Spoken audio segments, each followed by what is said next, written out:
Sports 56, WHBQ Memphis, and W253DF Memphis.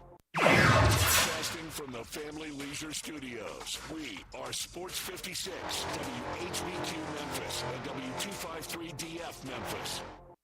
It's time for Sports Time on Sports 56, 98.5 FM. The first hour of Sports Time is brought to you by Francis and Memphis. Here are your hosts, Brett Scott, Sportsworthy, and Brian Davis.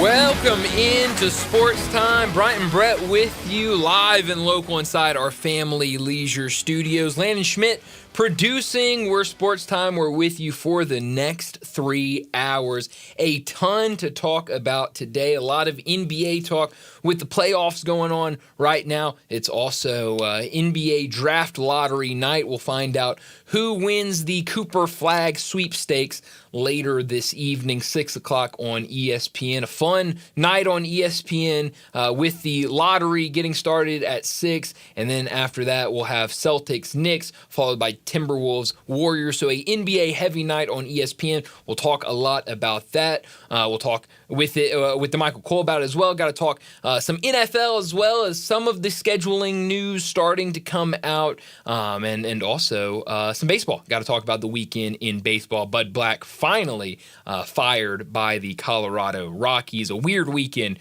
for the Rockies, but a ton to get into over the next 3 hours. But Brett, how are you this evening? I'm doing well. I think the Padres. That's okay. I think the Padres. Just giving some threw me hours. off. I think the Padres just scored again, didn't they? Yeah, well, From Saturday night. Yeah, Saturday. A very weird weekend. Very strange weekend for the Rockies. But they had 19 after 4.5 innings. That's right. Is that right? That's right. Yeah, it was. But right before the game, the general manager came out and said he still believed in Bud Black. And took a card on 19 and hit blackjack. Yeah, I mean, good Lord. It was that's bold.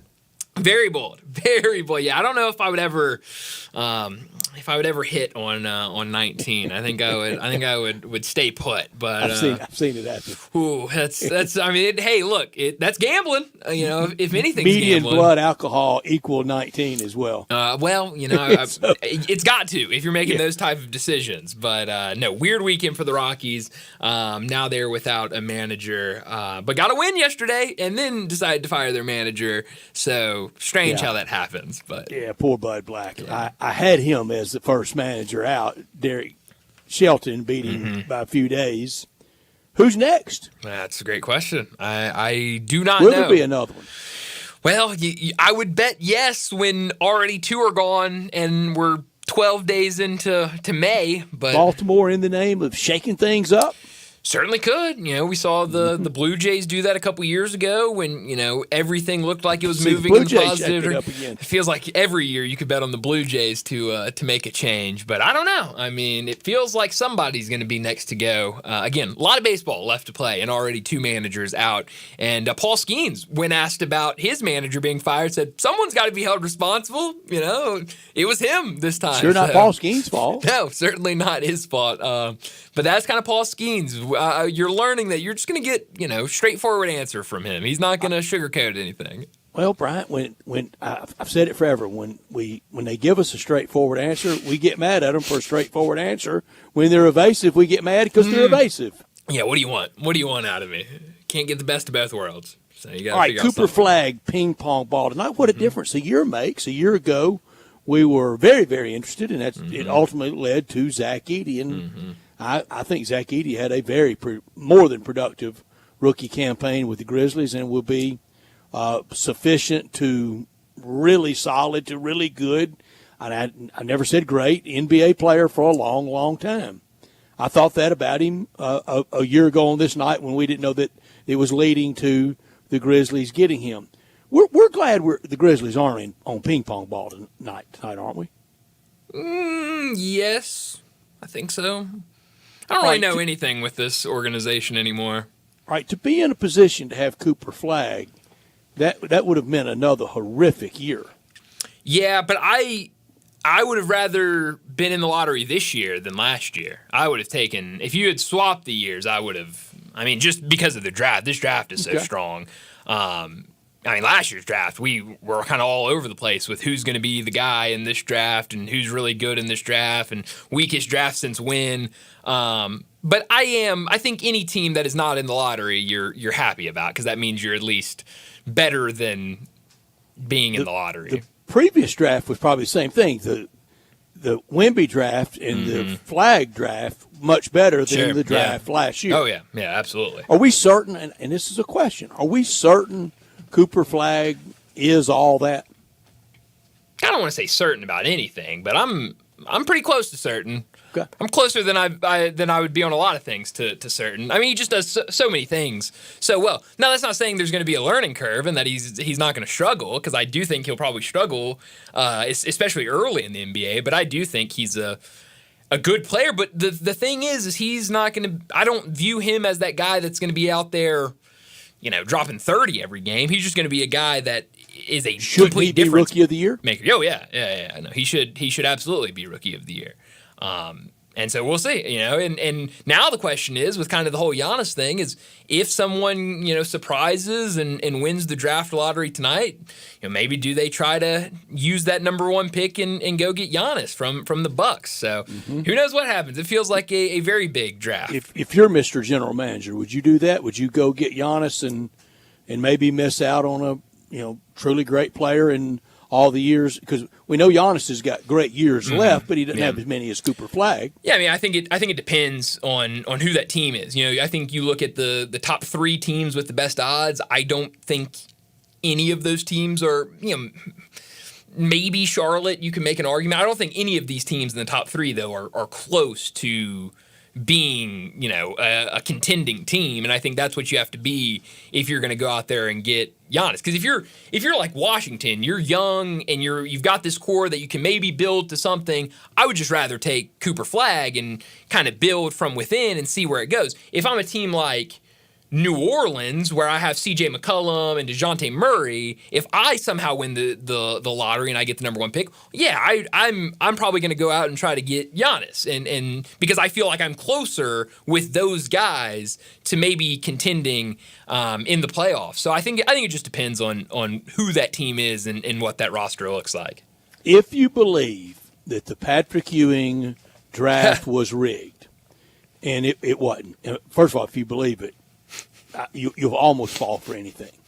But if you believe it, and you believe they're capable of doing that again some 40 years later, where do you think the league would most like to see Cooper Flag land? San Antonio.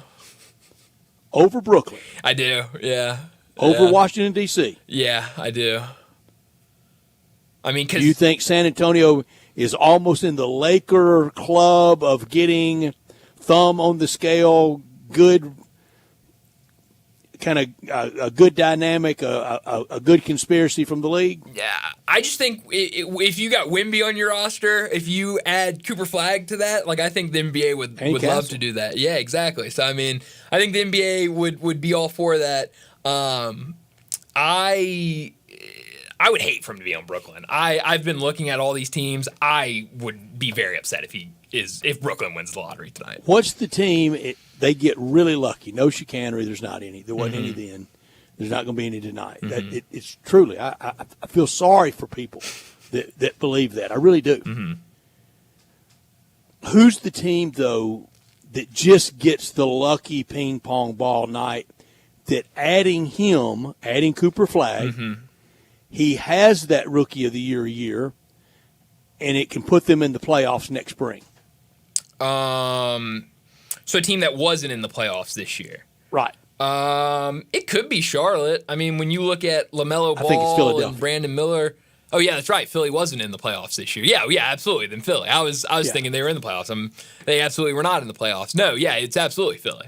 Yeah. I was getting my years confused on when they were a playoff team and when they weren't a playoff team. Too cruel if he goes to New Orleans, where Zion went. Yeah. We've never heard from him since. Yeah, no, I keep him in the East. That's kind of what I'm for tonight. If I'm for anything, it's that an Eastern Conference team wins the draft lottery. And weird thing with, Zion, the rumors have been out there of maybe they move him, maybe this offseason's the year they shake it up, but they're sending him tonight to the draft lottery to be their representative. It doesn't feel like something you do with a guy that you're going to move. So sure does.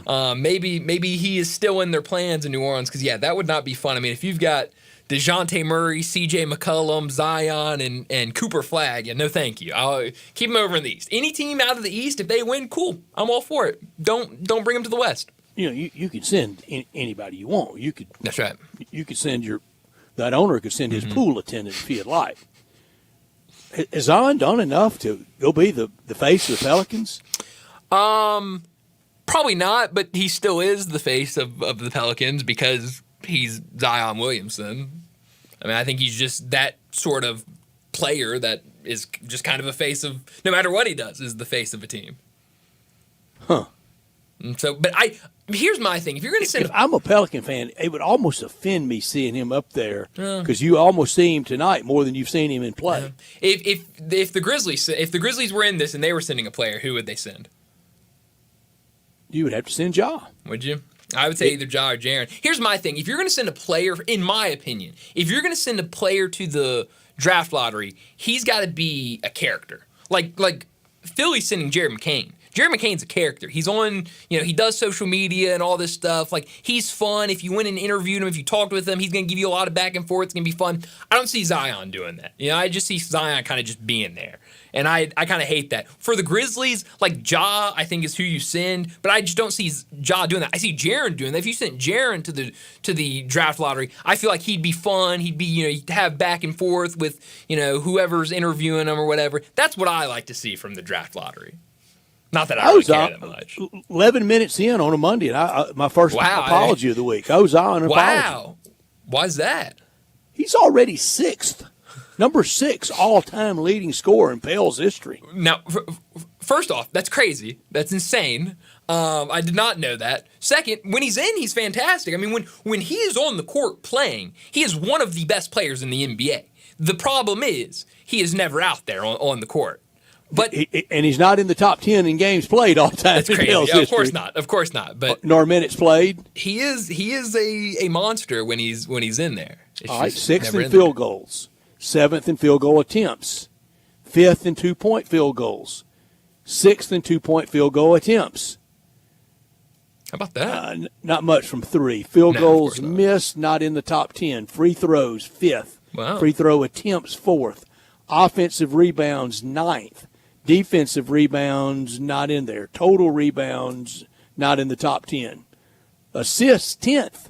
How about that? He when the very limited he's in there, he's a he top is really 10 player good. You're right. Of the franchise history. I'm sorry, Zion. How about that? Zion. I think that would aggravate me more. Get in there more. Play some more games for I'm us. aggravated at John.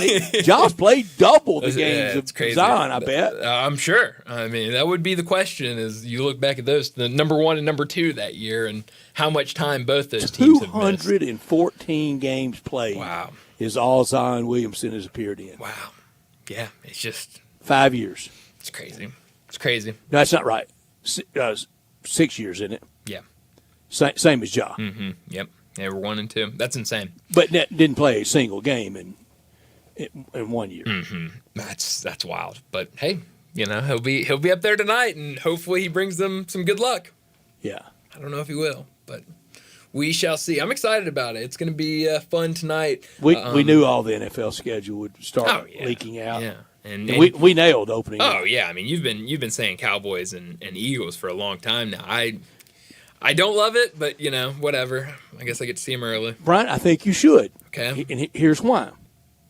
Wouldn't you rather go to Philly after you've had 10 weeks of practice, and no matter what happens, if it's like last year's results, it's over with, and you don't have that road trip up there next to last week of the year?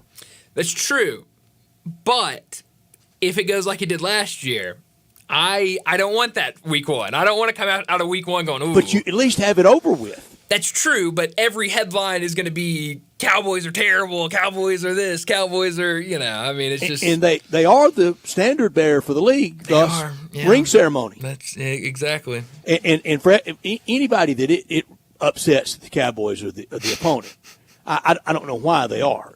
You can detest them. Many do. You can think Jerry Wayne's just a goofy old man. Yeah. He probably is. Well, you can but I pick say a lot it of Dak. Cowboys fans think that too.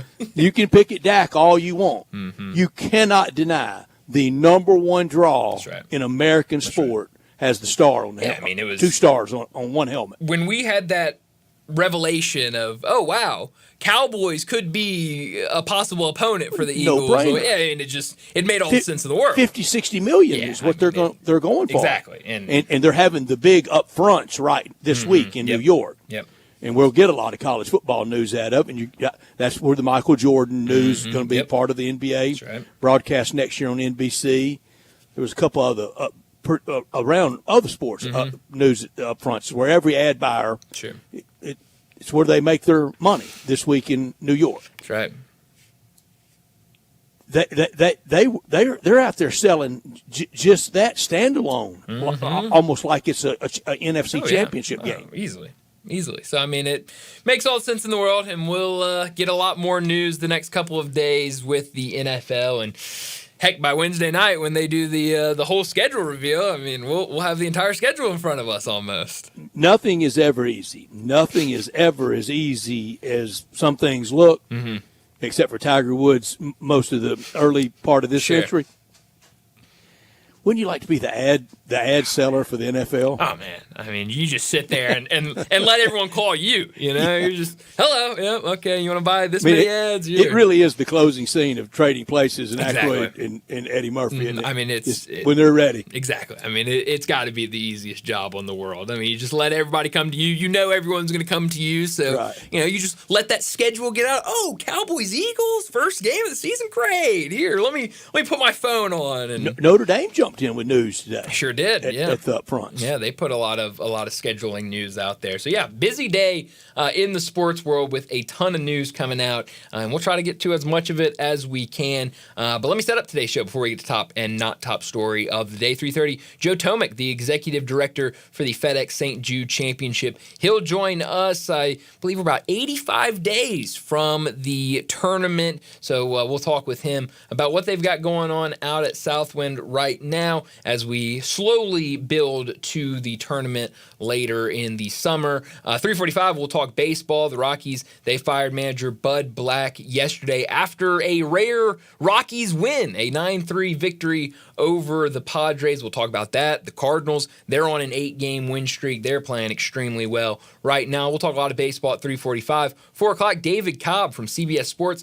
He'll join us. We'll talk college football and college basketball with him. 4:30, we'll get to the NBA playoffs. A lot of action over the weekend. Saturday, really fun day. Yesterday, 2 really fun games as well. So we'll get to all of that. And even tonight's game, 6:30 on ESPN, Celtics at Knicks. Then at 9 o'clock on ESPN, Timberwolves at Warriors. We'll talk about all of those games at 4:30. 4:45, we'll get to big number of the day. 5 o'clock, DeMichael Cole, the Grizzlies beat writer over at the Commercial Appeal. He'll join us. We'll talk Grizzlies, but we'll also talk NBA, draft lottery, NBA playoffs. We'll do all of that with DeMichael Cole at 5 o'clock. 5:30, we'll get to what's trending, and at 5:45, we'll wrap up today's show like we always do with Crunch Time. Let me remind you, we're in our Family Leisure Studios where family and fun come together. It's pool time, and Family Leisure is already booking pool installs for 2025. Buy now and get on the list for your pool installation.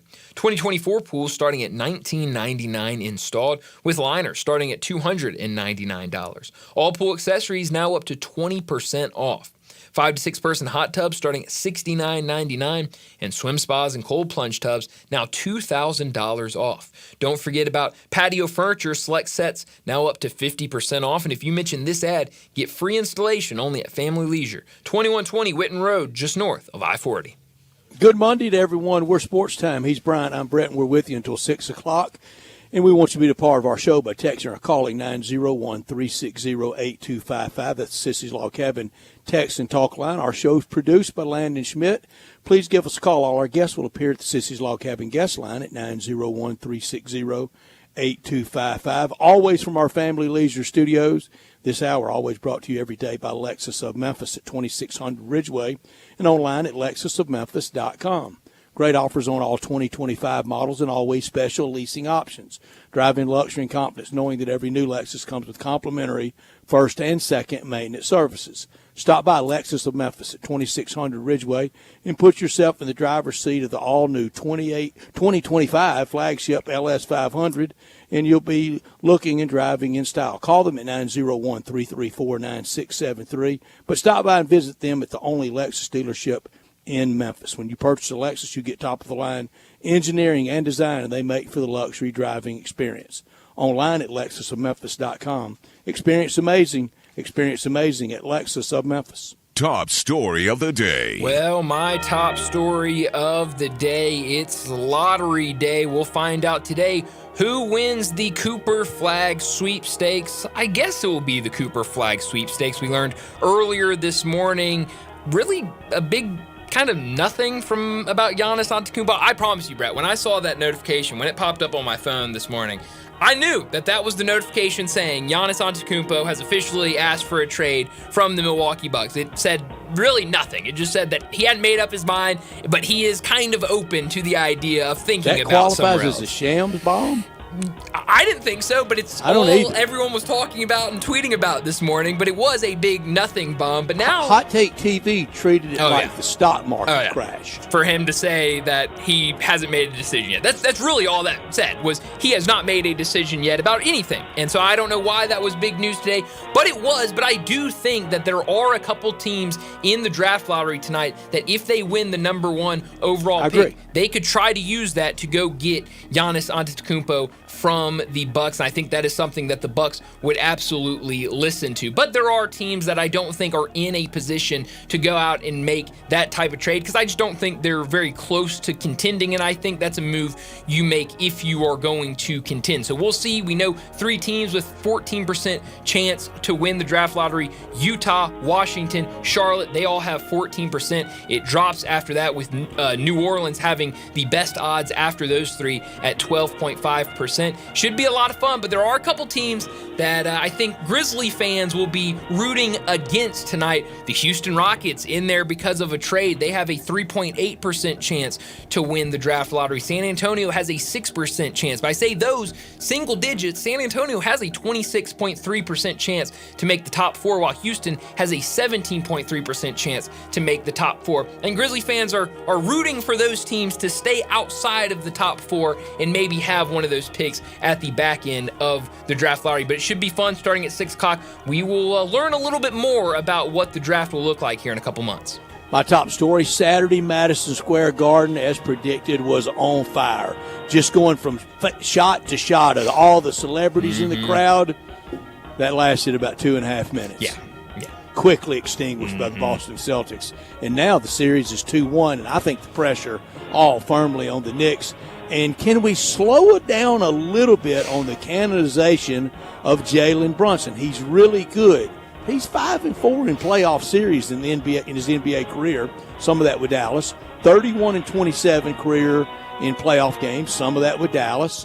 He's really good, but I mean, mention him in the same sentence of Walt Frazier and Willis Reed and Bill Bradley and even Patrick Ewing. That tells me you don't know about them if you're saying he's already the greatest Knick ever. Yeah, greatest Knick ever is insane. I mean, if you say greatest Knick since Patrick Ewing? Sure. Okay. Maybe we can have a conversation. For that matter, Bernard King. I mean, but anyway, slow way down. I love him as a player. I love him as a player there. It does bring a lot of energy, but with Clyde Frazier, Boston, if they win tonight, all the Jeremy Lin air will be out of the Knicks balloon once again. Yeah, things will change a lot if the Celtics go on the road and win both games. Not top story of the day. My not top story of the day, it is the NBA playoff action from over the weekend. Really fun stuff, really starting all the way back Friday night when the Cavs got their first and now only win of the series against the Indiana Pacers, a 126-104 win. The 3 guys that were injured, Evan Mobley, Darius Garland, DeAndre Hunter, all 3 of those guys returned, and the Cavs looked really good on the road in Indiana. They outscored the Pacers 56-37. Donovan Mitchell, another great game, but then Last night, not so much. 129-109, the final score. Indiana gets the win. They now lead this series 3-1. They put up 80 points in the first half against the Cavs. And now Donovan Mitchell out with an injury. Injuries have really hurt the Cavs this series, and Indiana now one win away from wrapping this up. But all the other action, like Brett mentioned, Celtics-Knicks have been a lot of fun, and Saturday was great at Madison Square Garden. Timberwolves-Warriors has been entertaining, and Thunder-Nuggets, it was an ugly first quarter, and you saw, I think, both teams look really tired, especially the Nuggets look completely worn out towards the end of that game yesterday. But that now tied 2 apiece. That one feels like it's going to be a fun series. The basketball right now, really, really good in the NBA. My not top story, and did y'all really think I would go the whole first segment after the Cardinals have won 8 in a row without mentioning incredible. Our Cardinals? That's right. It's incredible. 8 straight. 8 straight for the red-hot St. Louis Cardinals. But now we'll face probably the best team it's faced during this 8-game run, during this revival. It has been the hallmarks of how you win 8 in a row. Yep. Defense, pitching, relief pitching, hitting, stealing bases with Victor Scott, everything. It has really added up to the best run of baseball for the Cardinals. Not a single player on this Cardinal team do you pay, and you pay money to go see this guy play tonight. Not one. Not even Arenado at this point in his career. I would say Cardinal fans, enjoy it. I don't know how long it will last. If it doesn't last, then this is probably the high water mark of the year, right. So you better enjoy it. If it does last, then this was the start of something really good, so enjoy it. Yeah. It's fun right now. I'll enjoy watching these games and seeing them win. And I mean, heck, yesterday, I can't even turn my television on fast enough, and Lars Nootbaar hits a home run in the top of the first inning. I heard John Rooney with the call. I mean, unbelievable. I mean, I'm just trying to get to my TV to turn the game on. I look down at my phone, and Nootbaar, home run, 1-0. Good Lord, already. So it has been fun, and it's everybody really stepping up for the Cardinals right now. We'll see if it continues, but you're right. It gets really difficult right now against the Phillies. But that'll do it for top and not top story of the day. Let's get to our first break. When we return, we're going to talk some FedEx St. Jude Championship. Joe Tomic, the executive director, he joins us next. Start your day with Sports 56 Mornings with Greg Gaston and Eli Savoy. Weekday mornings from 7 to 10, right here on Sports 56 and 98.5 FM. June is always a month of celebration. People are getting married. People are graduating. And those people need somewhere to do their celebrating. And we offer up Bell Tavern, Memphis' perfect downtown bar. You could take your group to a chain restaurant or bar, but those places don't have a tenth of the charm of Bell Tavern. Chains are sterile and impersonal. Bell Tavern is a cool oasis for most places. Signature cocktails, ice-cold beer, and the friendliest staff in town. This is a chance for you to show off your knowledge of Memphis, to impress out-of-towners by taking them to the coolest bar they've been to in a long time. Unless, of course, they go to Bell Tavern. $5,000. That's the average amount of money people in the U.S. are now spending on gas in a year. $5,000. That's crazy. If you drive, you have to download Upside, the free app that gives you cash back every time you get gas. That's right. You can earn real cash back with Upside just by buying the gas you're already buying. You can literally start earning cash back today. I use Upside every time I fill up. I've already made around $300. You're putting gas in your car anyway. Why not get real cash back? If you like free money, download Upside. I'm saving the cash I earn from using Upside to help pay for a vacation later this year. Download the free Upside app now to earn cash back every time you buy gas. Use promo code CLEAN to get an extra 25 cents per gallon on your first tank. You can cash out anytime, right? Your bank, PayPal, or a gift card from Amazon and other brands. Just download the free Upside app and use promo code CLEAN for a 25 cents per gallon bonus on your first tank. That's code CLEAN for a 25 cents per gallon bonus. At Straight Talk, we are all about no-brainers. Calling Grandma for her recipe, no-brainer. Streaming one more episode at 2 a.m., big no-brainer. Getting real unlimited data where you buy bananas, the ultimate no-brainer. Switch now and get a free Samsung Galaxy A16 5G or Moto G-Power 5G 2024 with select plans. Straight Talk, real unlimited data. Available at Walmart and StraightTalk.com. Offer valid 525 taxes and fee supply repairs. In-store single line activation and qualifying plan for network management practices. Visit StraightTalk.com/terms. Copyright 2025 Verizon. Oh, tasty high note. Oh, hi, don't mind me. I'm practicing my new baritone sax. I just heard PayPal's paying for people's stuff every day for 100 days, and there's 10 million up for grabs. All you have to do is use PayPal checkout online. So there's never been a better time to buy a few things off the old wish list, like this leaf blower. PayPal can pay for your purchase. The Great PayPal Checkout. No purchase necessary ends July 18th. See official rules at paypal.com/thegreatpaypalcheckout/terms. Participating merchants only must use PayPal checkout online. Coverage of up to $100 and eligible purchases per card. Online radio show is back on WHBQ Sports 56 and 98.5 FM. Every Monday night at 6, hear the latest news on your Ole Miss Rebels with Nancy Porter with 24/7 Sports. Former Ole Miss defensive captain Mike Fitzsimmons, Gordon Ford covering SEC sports film, and former Ole Miss baseball announcer Gary Garvey from kickoff to free throw to extra innings. Your Ole Miss Sports on the Rebel Yell Hotline Show right here Monday night at 6 on Sports 56 live 60 AM and 98.5 FM. Your Mid-South Sports Station. Sports 56 traffic. Good afternoon. A little bit of traffic on certain sections of Sam Cooper going outbound. Keeping an eye on the construction zone. Over here in the rain, it's still moving on 55 north and southbound between McLemore and South Parkway. Now, it has decided to pick up just a little bit more, trying to get south of Memphis on 55 down through South Haven. Dandelions, crabgrass, nutgrass. Lawn Solutions says we can get rid of all that, make your yard look better than your neighbor's. Call Lawn Solutions right now at 867-5626. I'm Commander Chuck with your on-time traffic. Now,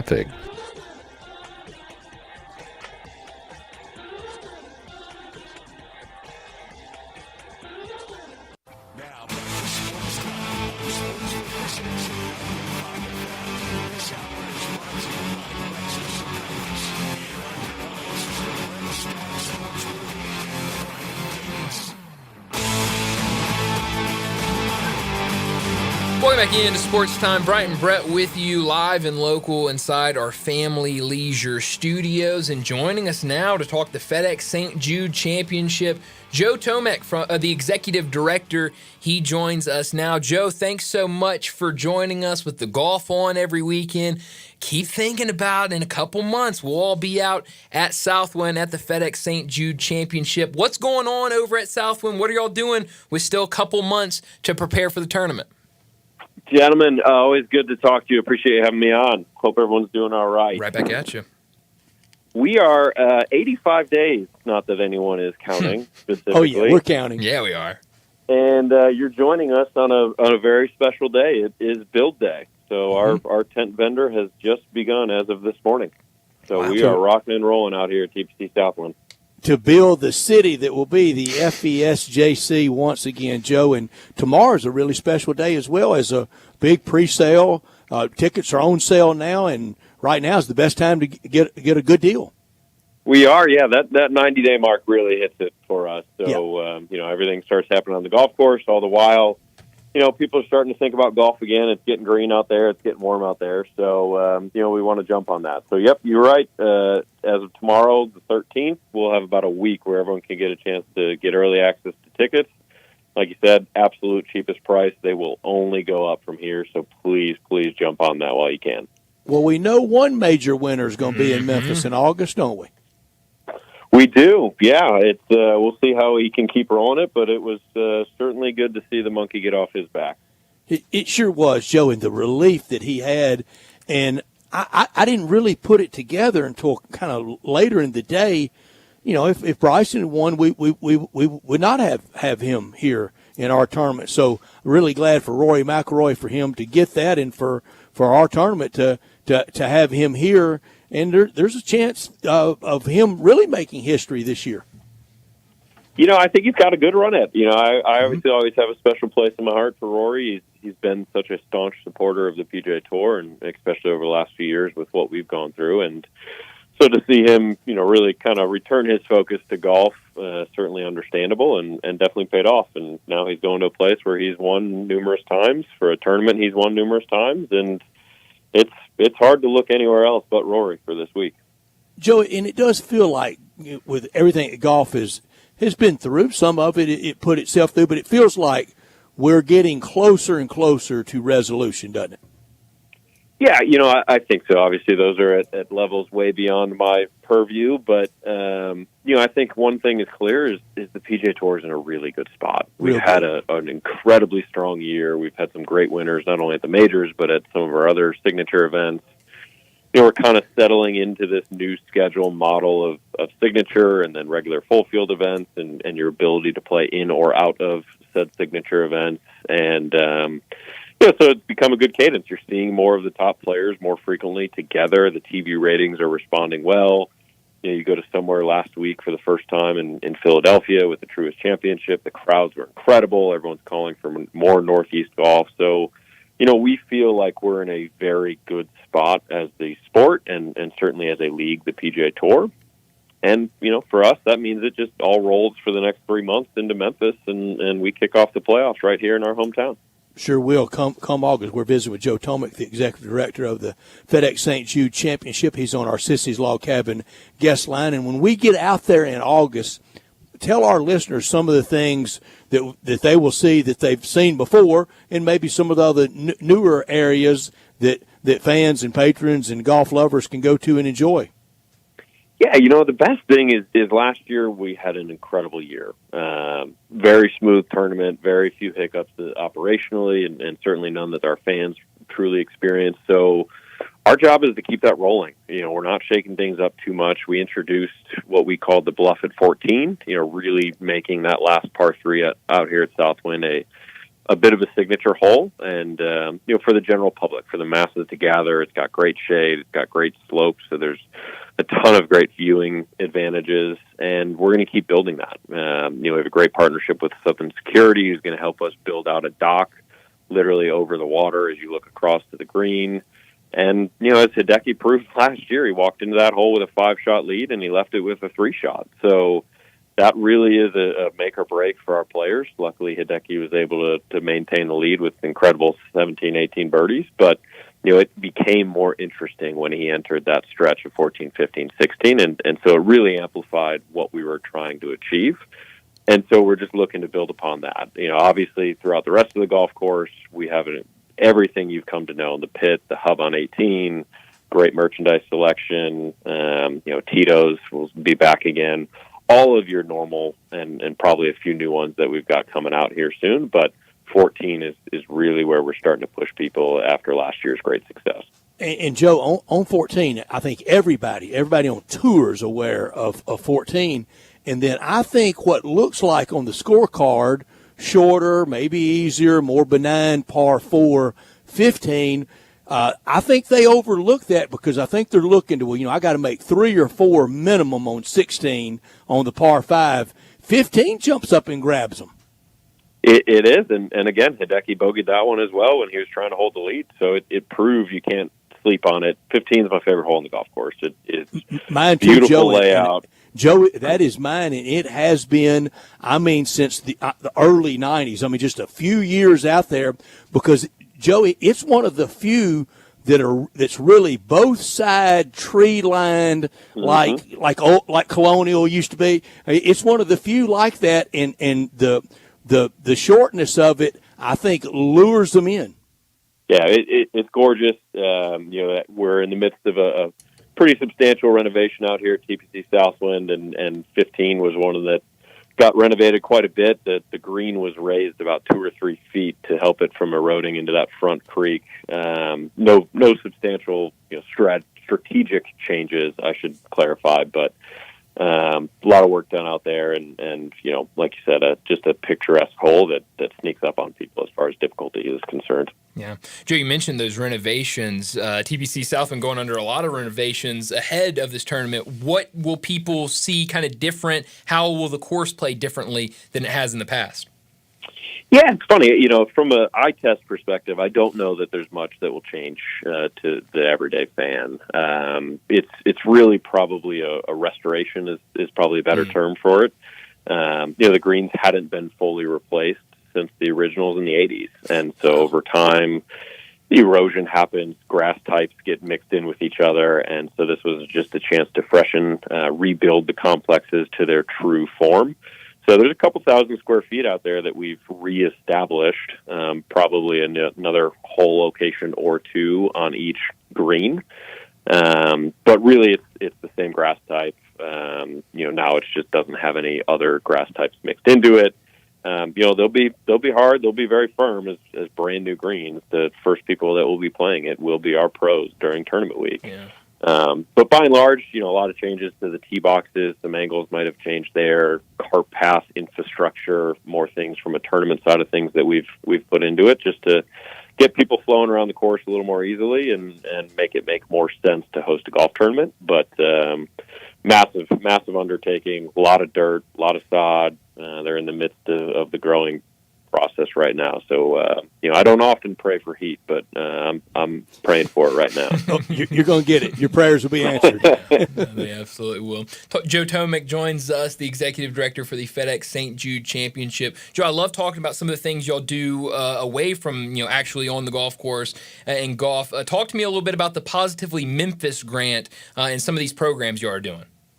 Yeah, look, Memphis has been home to us for 68 years. We've been playing professional golf. We've had 12 or so different names and logos and all that, but we've been here. And Memphis is our hometown, and our mission is to ensure that our city and, our city positive stories are on this global platform that we provide. And so the only way to do that is to truly make sure that we're representing and impacting our entire community. So really excited to launch this grant program earlier this year. We'll do about 4 cycles a year, each quarter, and, find different needs in our community. And so the current one we have going on, it being education. We'll do military, we'll do, school, we'll do health and wellness was our first one. And the response was incredible. We had over 65 applications of nonprofits, some that we've heard of, some that we would have never heard of. And so we're in a really tough position now of trying to comb through them and try to understand who's going to be the recipients for this first quarters. But the impact was immediate, and we're excited to keep rolling out and building on our, ability to give back to our community. And, Joe, that goes back to day one, and especially the link to St. Jude Children's Research Hospital and Danny Thomas. And at one time you talk about the different names and logos. Look, it's 68 times the PGA Tour has found Memphis, but the old Danny Thomas Memphis Classic, it rolled DTMC in the day, and that's what it was always referred to. But it goes back to what he started here in August. What will be your full field? Around what number will be the participants?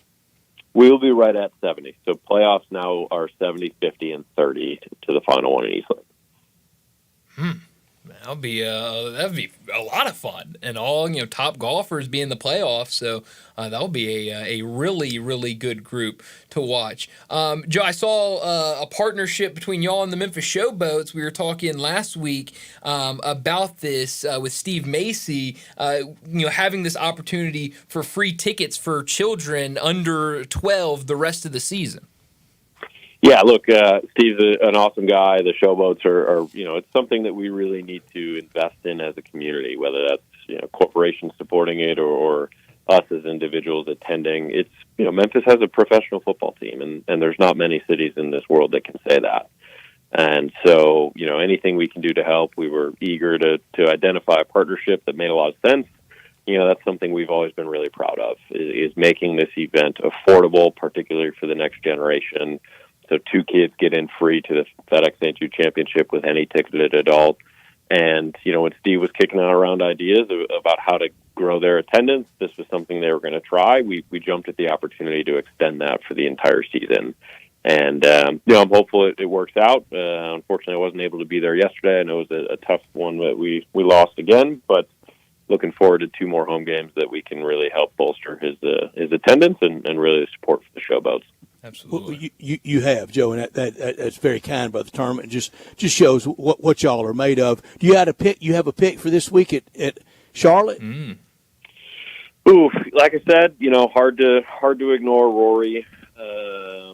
Justin Thomas is someone else who is past winner, definitely plays well at Quail. I might go with Colin.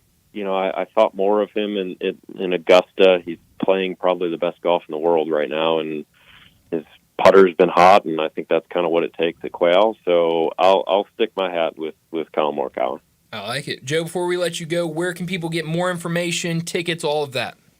Yeah, as always, FedExChampionship.com website has everything. There's even a newsletter to sign up for that'll keep you well informed of all sorts of offerings, like the ticket program that's launching tomorrow. And if you're on social media, at FedEx Champ are all of our handles across the various platforms. Again, we'll load you with information on those, but website has everything you need. That's good stuff, Joe. And can you believe how seamless and now we're accepting we are of ticketing that even I can figure it out on my phone, Joe. You know we've moved a mountain. You know, I know there's something endearing about holding a physical ticket, but there's also something incredibly easy and convenient about that mobile ticket. So I appreciate everyone bearing through with the change, and I'm glad we're on the other side of that one. Yeah. Joe, thanks so much for joining us. We'll do it again soon. Thanks, gentlemen. I always appreciate it. Thanks, Joe. Thank you, Joe. Joe Tomek joining us to talk everything FedEx St. Jude Championship. 85 days, like he said, and we will be there before we know it. It will be tournament week, and like you said and he said, already got one major winner that we know will be there in Rory McIlroy, always a crowd favorite when he's in town. Opportunity to add another major winner this weekend. Sure can be, or maybe halfway home to the Grand Slam. That's true. With that one. Brian, you can attest.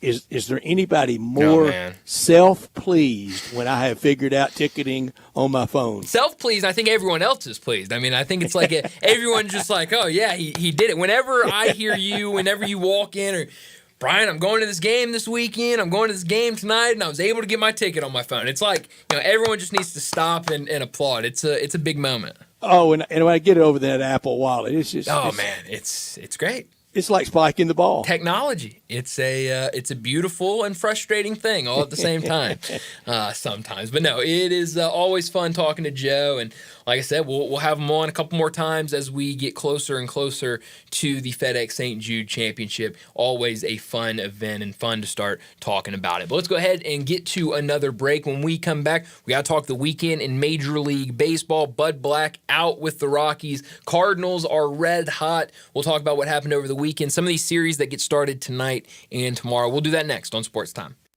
Be sure to follow us at Sports56 WHBQ on Twitter, Facebook, Instagram, and YouTube to watch live video of our shows. Stay up to date with station events and have chances to win prizes. Don't miss out on anything that's going on. Follow us at Sports56 WHBQ. Tito's Handmade Vodka is America's favorite vodka for a reason. From the first legal distillery in Texas, Tito's is 6 times distilled till it's just right and naturally gluten-free, making it a high-quality spirit that mixes with just about everything. From the smoothest martinis to the best Bloody Marys, beyond the bottle, Tito's has gained a reputation for giving back, teaming up with nonprofits around the world to serve its community and do good for dogs. Make your next cocktail with Tito's and learn more at Tito'sVodka.com. 40% alcohol by volume, mainly 80 proof, crafted to be savored responsibly. Hi, this is Troy Fiveash, owner of Fiveash Roofing. Did you know there are so many roofing companies in Memphis that I don't even know them all? So that begs the question, which one should you choose? So I thought I'd give you a little background about me. My grandfather was a World War II Marine. My father worked for the University of Memphis for nearly 30 years. My mother, a pianist at Raleigh Baptist Church. Seems like forever. I went to Brownsville Road, Craigmont, and Bartlett High School, class of 81. We support the local school systems, youth athletics, and believe in what St. Jude and Le Bonheur stand for. I'm a Tiger and Grizz fan. The point? Memphis is my home. Fiveash Roofing will be around if you ever have a problem with the service we provide. Fiveash Roofing, fair, honest, and ethical, with deep local ties in our community. 367-0050 or memphisroofer.com. Fiveash Roofing is what we do. We're here for you. Extraordinary events come once in a blue moon. And right now, even the most extravagant luxuries are well within reach. The one and only May sale is back at Sissy's Log Cabin. And you can save up to 50% on nearly everything in the store. This is your chance to get the service, selection, and experience that makes you feel like family. But hurry, the best pricing of the year ends May 31st. Don't miss the one and only May sale at Sissy's Log Cabin, because life's too short for ordinary jewelry. So you need to sell your house? I have the solution. Call 901-406-1101. That's 901-406-1101. Call my buddy Bill at I Buy Houses. Any house, any area, as is. It's literally as simple as that. Just pick up your phone. Call 901-406-1101. That's 901-406-1101. Call my buddy Bill at I Buy Houses. Guaranteed to close in 5 days. If you need to sell your house fast, call Bill at 901-406-1101. Give Bill at I Buy Houses.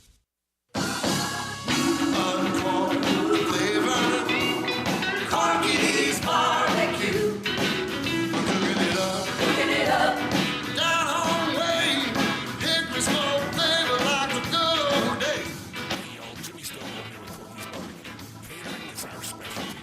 Museums and trusted cookies to cater their events for 40 years. Because we make it easy for you and delicious for your guests. Whether it's 50 people or thousands, our experienced team comes to your location, sets up, serves, and ensures everyone enjoys a Cody's all-you-can-eat barbecue buffet starting at only $7.99 per person. You can't beat it. With 40 years of experience, it's easy to see why customers choose Corky's time and time again for all of their catering needs. Visit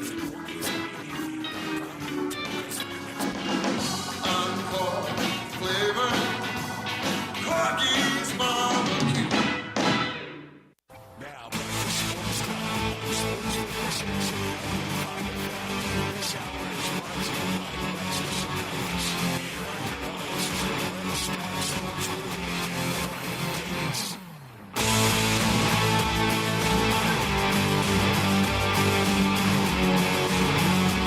Here are your hosts, Star Sports Movie and Brian Davis. Welcome back into Sports Time. Bryant and Brett with you live and local inside our Family Leisure Studios. We got to talk some baseball. And Brett, I would like to read you 2 headlines from the Denver Post from over the weekend. The first one was a story published Saturday morning, and the headline read, Rockies GM Bill Schmidt backs Bud Black, says team, quote, capable of doing better. After that was published, the Rockies went out and got beat 21-0 by the Padres. The next day, the headline in the Denver Post read, one day later, read, Rockies fire manager Bud Black, bench coach Mike Redmond amid historically bad start. That came after a 9-3 win by the Rockies. A very weird 2 days in Denver for the Colorado Rockies. Lose 21-0 and get the vote of confidence. No, I guess the vote of confidence came before the loss. Came before. I guess there wasn't much confidence and after. And then win and get the... Yeah. Can I read you a headline from Please. the hallways of Flynn Broadcasting, Sports 56? Please. WHBQ and 98.5 FM. Please. Cardinals never lose another game. I'm all for it, you know. 8 straight with this lineup, with this team. Look, you thought I was giddy last week when I came in and was like, "Hey, this team is never going to lose again. This team's Got great." Liberatore on the mound tonight in Philly. I mean, book it. I think destined for another win against the Phillies. I don't know. Tonight's going to be tough. We'll see. This is really the tell me who you really are, Cardinals. You know.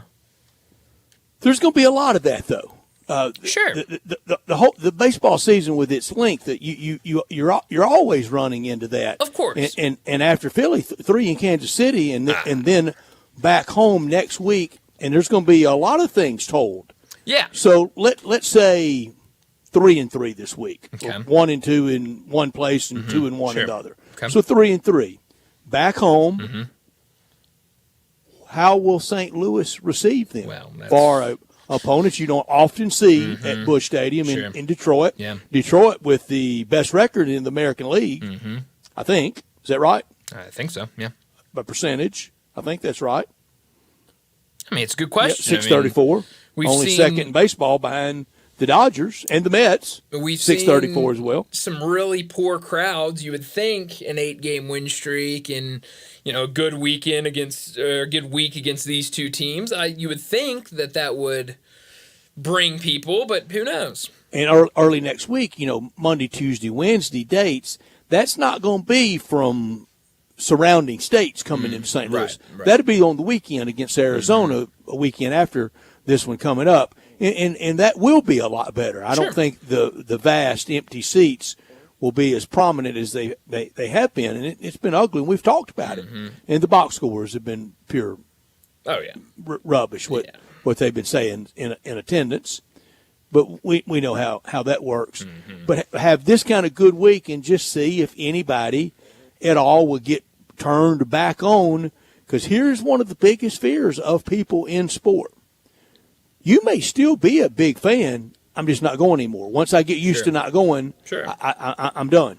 No, it's very easy, and I think you can look at there. I mean, there are a lot of places in Major League Baseball that are you turn it on a Tuesday night or a Monday night, and there are a lot of empty seats, and so you're seeing a lot of people. It's just the diehard baseball fan that is going to 140 games a year is just it's not a thing anymore. And so I think you're seeing a lot of that, and especially with Cardinals, when you're putting a bad product out there and they're not playing well, you're seeing it even more. And so now 8-game win streak, we'll see what they do this week. If they return and they're still playing well, then I would hope that you see, it's not as brutal when they have some of those shots at Busch Stadium. But I can't say it will or won't be because I just really don't know the way that the fan base has been to start the season.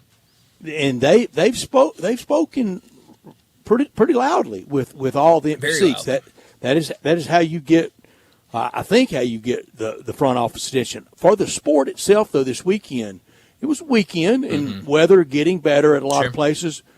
Crowds all weekend in Washington, great. Crowds all weekend for Cubs, Mets. Really good. Crowds in Pittsburgh for Braves in Pittsburgh, really good. Great crowds for the Tigers. Rays and A's, it was full, but the capacities are absolute joke. Maybe the crowd of the weekend with what the Rockies are going through Saturday night for that 21-0 historic blowout. I'm trying to find the exact 38-4-23 at Coors Field. Wow. For a team going into the game with 5 wins and coming out of it with a 21-0 loss, had 38,000. They followed up on Sunday with about 28,000. Yeah, and got a win, and then fired Bud Black. I mean, what do you got to do to keep a job anymore? Yeah, it's tough. crazy. It's crazy. Out crazy. here. I personally don't really understand how Bud Black made it to start the season, but if you were going to fire him. Out of last year. Yeah, I mean, if you were going to fire him before the middle of May, I mean, why even bring him into the season? I don't get that. I think for anybody in the National League Central, including the Cubs, I think the Cubs have the best starting lineup of anybody. I think the Cubs pitching is good enough to hang on to that division. Got to stay injury free. From here on, the team that their players they're depending on don't miss a bunch of time. They're going to be around at the end. Sure. No, they absolutely will be. And, it's who can do enough in this division, it feels like. Because right now, I don't think I'm sold on any team in the NL Central right now. I mean, you look at this is where Milwaukee they got hot from about June on last year and ran off with it. Yeah, and I just don't really love their lineup this year. And the Reds, Pirates not doing anything. I am not sold on anybody in the NL Central right now, except for those red hot St. Louis Cardinals. We'll see what they can do tonight. Another limited slate, only 11 games tonight, but it'll get started early. About 5:10, Brewers and Guardians will start, so we'll keep an eye on that and all the other games tonight. But we got to get to another break, and when we return, we're talking college football and college basketball with David Cobb.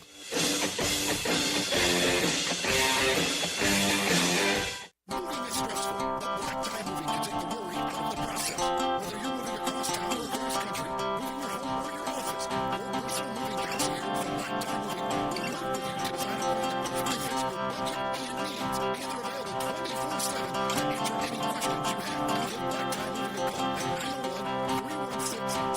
901-316-6196 or go to blacktie.com/Memphis to get your personal, no obligation quote from the moving experts at Black Tie Moving.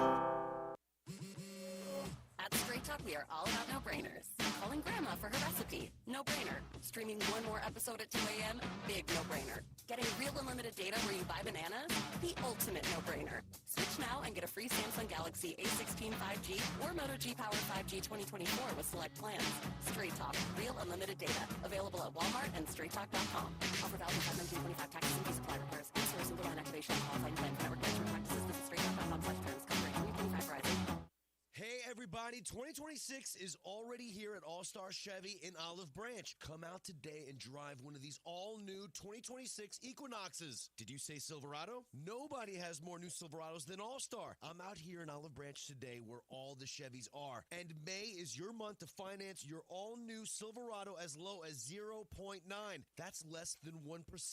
And your good credit deserves it. If you're law enforcement, first responder, healthcare, military, education, recent grad, you get an extra $500 bonus. And All-Star has every pre-owned truck and SUV you're looking for. If you don't see it here, ask Jeff and he will find it fast. If you have any vehicle you want to sell, bring it here to All-Star Chevy in Olive Branch and get the most money for it today. So wherever this summer takes you, Drew and everybody here at All-Star Chevrolet in Olive Branch wish you and your family a happy and safe travels. Together, let's drive. Visit All-Star Chevy in Olive Branch or go to allstarautogroup.com.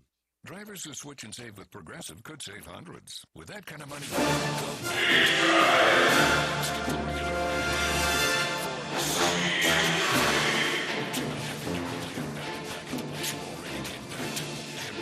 shoes the whole time you're there. Can't put a price on that kind of luxury.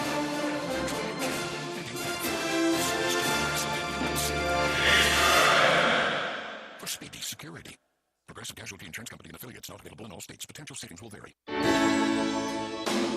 Listen each and every Sunday morning at 11 to join Ottawa Presbyterian Church for worship. Ottawa is the PCUSA Church downtown Memphis. Sports 56 traffic. Good afternoon. They're moving this wreck as we speak on 240 East at Mount Moriah.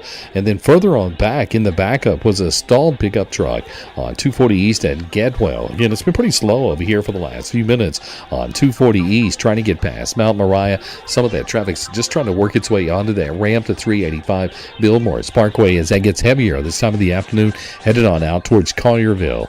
Dandelions, crabgrass, not a problem for Lawn Solutions here in town. Call Lawn Solutions at 867-5626. I'm Commander Chuck with your on-time traffic.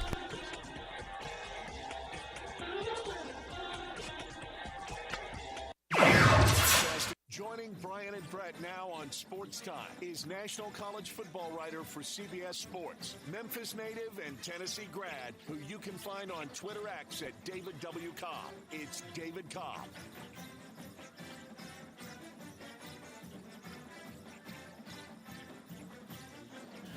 David Cobb joins us now from CBS Sports, talk college football and college basketball. David, thanks so much for joining us. A lot to get into, but I do want to start with college football and the Ross Dellinger report from late Thursday night into Friday morning when he reported that the 4 Power Conference commissioners held an in-person meeting in New York to discuss several issues, including a playoff format that would look like this: a 16-team bracket with 13 automatic bids, including 4 SEC, 4 Big Ten, 2 ACC, 2 Big 12, 1 group of 6, and then 3 at-large with season-ending interleague play-in games for the SEC and Big Ten. What do you make of this proposed new 16-team playoff? Yeah, I mean, I wish we could give the 12 team a few more years of just sample size. I mean, we all knew that after 2 years of this thing, with it being at 12 teams, that they could go back to the drawing board and change it. I guess we should have assumed that they would. So we're going to have the 12 team for this year, but then afterwards, it sounds like we're going to expand it again. I don't know that I love that. I feel like we could kind of work out the kinks with the 12 team, figure out what works, what doesn't, before we start trying to expand it again. But I guess that's what we're going to do, and then we're gonna build in a certain amount of bids for certain leagues, automatic qualifying. I mean, I don't know. It feels like to me we're degrading and devaluing the regular season by going from 12 to 16, if that's what it ends up being. And that was the whole complaint that everybody had in the first place with the expansion, was that it devalued the regular season. I think the 12-team format does a good job of valuing the regular season. So I wish we would just pump the brakes a little bit before we go all in on expansion. David, it's going to make where somewhere in Big Ten, SEC, in a rival game, losing is not going to be so bad. No, yeah, it really is going to lessen the stakes in late November, where you might have a Georgia and Ohio State, a team like that that's really, really looking good. You might see them let off the gas a little bit because, you know what, our playoff spot is secure. There's not even a first-round bye in the playoff at stake necessarily. Now, I guess you might get sent to one of these intra-conference play-in games in lieu of a conference championship game that they're going to do. So maybe that's a bit of a motivator to finish strong. But yeah, I think this takes it a little bit too far in terms of making the regular season less meaningful. Now, of course, it'll still be plenty meaningful for those teams that are fighting for their spots. But yeah, it's just like going undefeated just isn't going to mean the same thing that it used to. I mean, that used to be the pinnacle of college football. Is if you could have a perfect season, boy, that was rare, and it was phenomenal when you did it. Now it's like, you look at Ohio State even last year. I mean, they wouldn't have made the 14 playoffs. They wouldn't have made it. Ryan Day might be fired right now if we hadn't done playoff expansion. And I'm fine with the 12 team, and I've said that already. But there are changes and differences and consequences to expansion, and that's one of them. It's just the regular season games, especially at 16, just aren't going to mean as much. No, it's not. And when we get to 18 games in the NFL, and it's coming soon, you're going to have teams have maintenance games. You may even in college football have, this is an acceptable week for us to play the backup quarterback. If we take a loss, fine. It might move the seat around a little bit, and that will be too bad.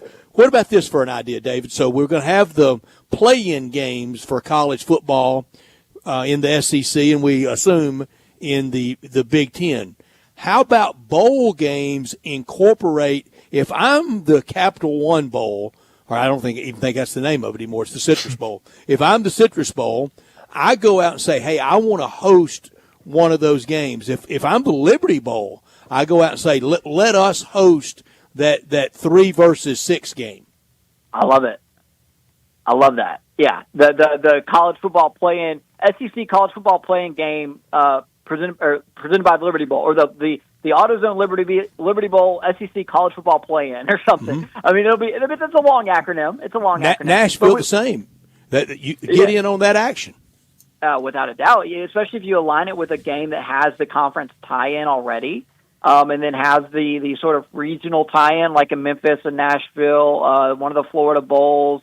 I think that's phenomenal because you've successfully incorporated the big brand bowl games, your Orange Bowl, your Rose Bowl, your Fiestas, et cetera, into the college football playoff already. So why not just go ahead and expand that out a little more? And you know what? Because like that sounds a whole lot better than SEC college football playing whatever. You put the bowl stakes around it. You put them in an environment where that's used to hosting a postseason game with the organizers and the events that are usually around a postseason game. That would sort of ensure that it goes pretty smoothly, I think. Now, the league is going to want to have their footprint on it. The league is going to want to get the revenue from it because if they're not doing an SEC championship game anymore, then that's lost money for the SEC. So how do you keep the bowls happy and the leagues happy? I don't know. My suspicion is that the bowls end up being on the wrong side of this. But I think your idea is a good one, Brett. Yeah, and you go out there because 1 and 2 will be the SEC championship game, and it's going to be in Atlanta at Mercedes-Benz Stadium. So then 3 and 6 and 4 and 5, instead of going to a campus site, go to one of these existing bowls. Same for the Big Ten. I guarantee you the Detroit Bowl, whatever name it's playing under, that they would take 3 versus 6 against whatever they normally have. Yeah, it used to be the GMAC Bowl, the GMAC Bowl. That's what it'll always be to me. I don't even know if GMAC still exists as a company, but that's what it is in my mind. Maybe it's the Meineke Car Care Bowl, or is that one in Charlotte? I can't remember. We've gotten so kind of out of this world with the bowls. But here's my problem with the whole play-in situation and the 16-team format. I mean, it really diminishes the significance of a conference championship game to the point where I even wonder if it's worth having them because you don't get a bye in the college football playoff anymore if we go to 16. If we go to 16, you're not going to get a bye in the CFP anymore for winning your conference championship. So it's like if you got 1 versus 2 in your league out of any of the Power 4 leagues, those are teams that already know they're going to the playoff. Like, what incentive is there for them to win their conference championship game? The incentive is going to be to stay healthy, and it's going to look like it's going to look like the Grizzlies injury report did for most of the 24-25 season, where you got 8 guys that are out, and you're basically playing the G Leaguers, and so that's that's one of the big problems I think with going to 16 is it just gonna just completely plow out and eviscerate the significance of those conference championship games. Yeah, it feels like we talked about it last week. I mean, this could push the conference championships out. I mean, if you're in every power conference, if you have at least 2 teams going, what's the point in even playing a conference championship? If those top 2 teams are going, they're not going to want to play that game. And like you said, risk injury. They're just going to be playing backups if they know they already have a spot. It feels like that could, if we get to this, you're only going to really see conference championships in those group of 6 conferences. Yeah, I tend to agree and think of that, but just makes a lot more sense. Now, the conferences are going to have to make their peace with the fact that, okay, if we get rid of a conference championship game that we've had for, in the SEC's case, over 30 years now, I mean, that's lost revenue. But if you can do the play-in games and do 2 of those, and you can sort of make up for that with a pretty high-stakes moment there. And then your top 2 teams get a little bit of rest going into the playoffs. So it's not officially a bye, but it's kind of like having a bye. But here's the other thing: we're just adding games and adding games and adding games onto these schedules, to where I think it's worth reiterating something that you mentioned earlier, Brett. It's like, how long before we see the curse of load management completely invade college football? Because it is a curse on the NBA.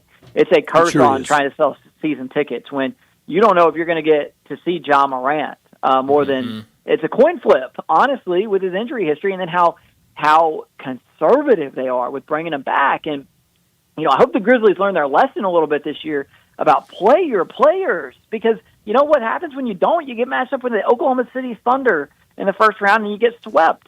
And so if you play your players and you get a better seed, maybe you have a little bit of a prayer to at least be competitive in the postseason.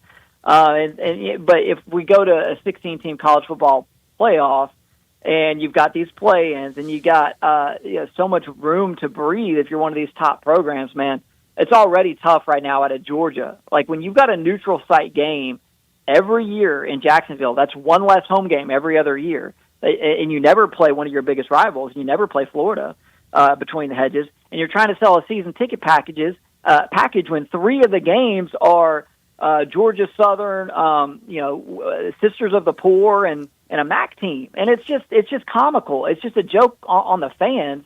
And now you add in, okay, we're going to be playing 17, 18, whatever. We might get to 19 before too long games.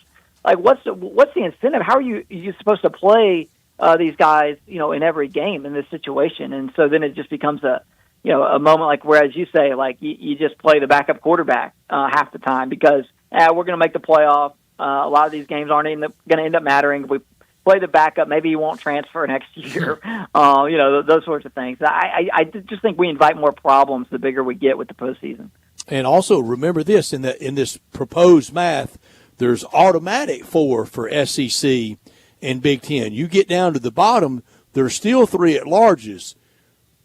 Those 3 will be filled by SEC and Big Ten. Well, I think they probably should be most years. That's why I just don't understand why the SEC and the Big Ten want to limit themselves, especially if we're going to move towards a philosophy, a playoff philosophy that really prioritizes strength of schedule, which I think we will. And I just don't know why you would want to guarantee spots to the ACC and the Big 12. I mean, I don't know that I fully honestly believe the ACC deserved 2 spots in the playoff this past year. I mean, I think when push came to shove, I was happy to see SMU in because, goodness, it would have been tough to figure out which of those 3 SEC teams deserved to be in instead of them. And I would not have envied the committee in that situation, and it was probably just easier from a PR standpoint to put SMU in. But, I mean, last year and maybe a lot of other years under these formats, the ACC might not deserve multiple bids. And so, you're the SEC and the Big Ten. You're giving away real estate, and this is another thing too. Here, if we go to 16, the SEC has got to start playing 9 conference games because you want to talk about strength of schedule, but you only play 8 conference games. So it's so easy to poke holes in that if you're every other league, if you're every other coach, every other conference commissioner, every other committee member who's not affiliated with the SEC on the selection committee. You say, yeah, I mean, you guys have a really tough league, but you only play 8 games. And if you played 9 like the Big Ten, then maybe we would listen to your strength of schedule argument. But you just cut yourself off at the knees, no pun intended, when you only play 8. So that's another thing I feel like the SEC would really, really need to rethink if they expand the playoff. Yeah, no, I think 9 games has to happen for the SEC, and hopefully it feels like moving in that direction. Talking to David Cobb, he joins us every week to talk college football and college basketball.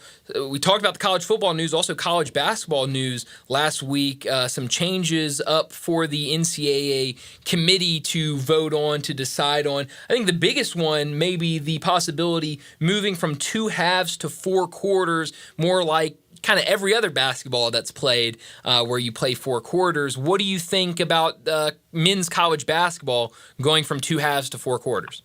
I don't know. It just feels unnecessary to me. I've yet to hear like a really great explanation for why they should do that. If you guys have one, I'm all ears. But would the games move faster? Would they, or are we just building in an extra long TV timeout in each half? I don't know, because then you got to rethink how you get into the bonus and what does that look like. Is that something where it's the last couple minutes of every quarter? You're more likely to shoot free throws, if whatever. I don't know if there's an element there that could lead to more free throws, because that certainly wouldn't help if there was. To me, it's not really a problem. It's kind of something that makes men's college basketball unique. Now, I know women's college basketball has gone to quarters, and they seem to like that. So I don't know. I mean, if there's enough good data that says it's been a positive change for them, then I guess that's why this is coming up. But this isn't the thing that jumps out to me that I feel like is most necessary is to change the length of the reviews or limit the number of reviews or anything. Please, anything to make the end of games go faster. Like if there's a rule change we need in college basketball, it is a 60-second stopwatch the moment the official puts his head into the monitor, because it's just gotten ridiculous. They love timing. There's nothing more exact than the timing of a college basketball game. It's horrible. I mean, so many of these games start on ESPN News, ESPNU, start on whatever auxiliary streaming platform the network has, because even without overtime, these games are going 2 hours and 45 minutes, and so you don't even get to your regularly scheduled programming until there's the under 8 media timeout in the next game. It's gotten out of control. Yeah, I asked this earlier, and I meant it in question form. Tonight's ping pong ball night. Tonight's NBA draft lottery. Are we sure Cooper Flagg's that good? I am, yeah. Okay. Now he didn't have the ending. He didn't have the ending that to validate it or to prove it. Yeah, he's the real deal. He's the clear-cut number 1 overall pick, in my opinion. I don't know that it's really all that close. You see all the hubbub today. Ace Bailey measured kind of short. He is another guy that might be in that mix. Dylan Harper, really good, also from Rutgers, but I can't get there with him over. Oh, I knew Flagg. He'd be number 1. Are we sure he's going to be impactful, that he's going to be superstar? I think he's an all-star. Now, yeah, it's up for debate how you define all-star in the NBA. Is just being an all-star, does that make you a superstar? Is that enough for Cooper Flagg with how much adulation and praise he received? Is just merely being an all-star enough to say, yeah, he made good on the hype? That's up for debate, but I think he's that at minimum, because a high floor. I guess that's how I would underline it with Cooper Flagg, having seen him in person now a couple of times. I mean, it just pops off at you, the combination of skill, size, and just sort of all the IQ, intangibles, those sorts of things that scouts love and that front offices salivate over. I mean, he's got all that. So, yeah, I mean, there's certain things he could work on. His outside shot's he's going to have to prove that can translate. But, man, he's a good passer, too. He's a good rebounder, good defender. Like, there's just not a lot of holes in his game. And so I think he's high floor. That floor, to me, being, hey, this guy will at least make a couple of all-star teams in his career. David, the season ended, the semis, we jumped right to the Monday night finals, and then we serenaded Florida. Did we talk enough about the Duke choke?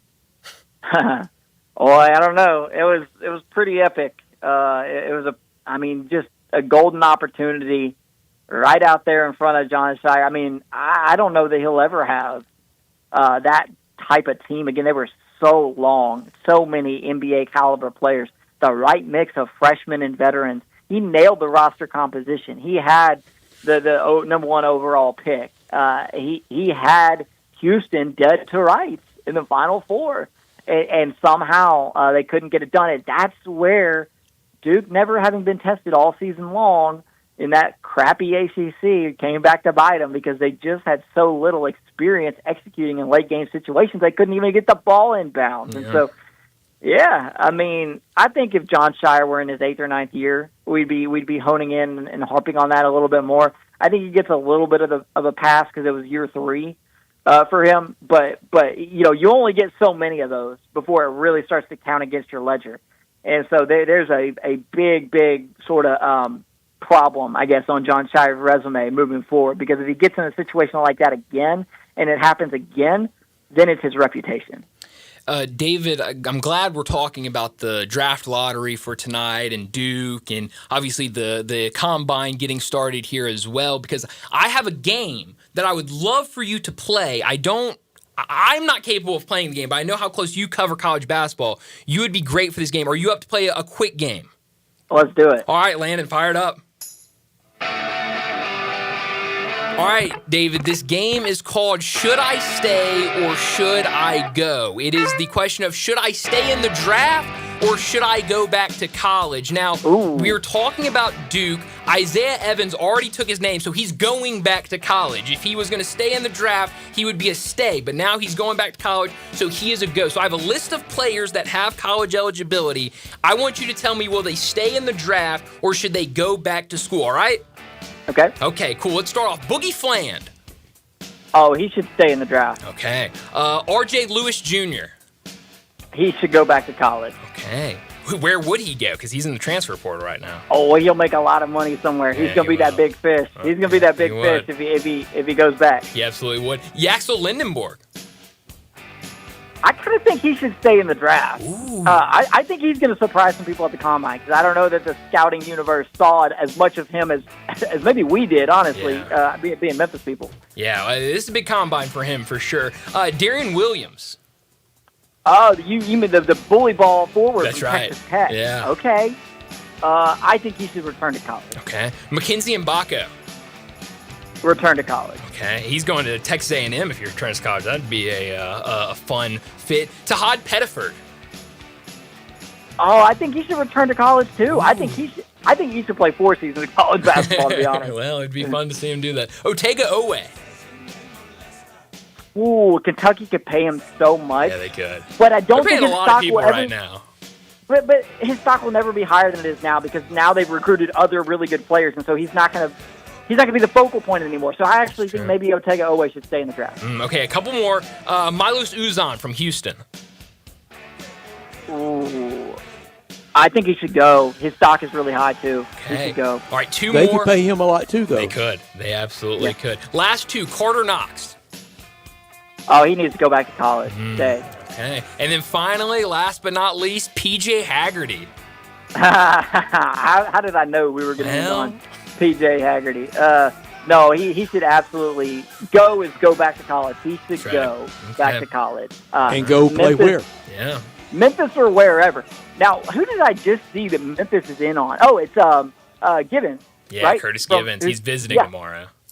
Yeah, I mean, golly, if you get him, I mean, you're already a lot of guards on this roster, David. I'm love Curtis Gibbons. I might have to pass on him.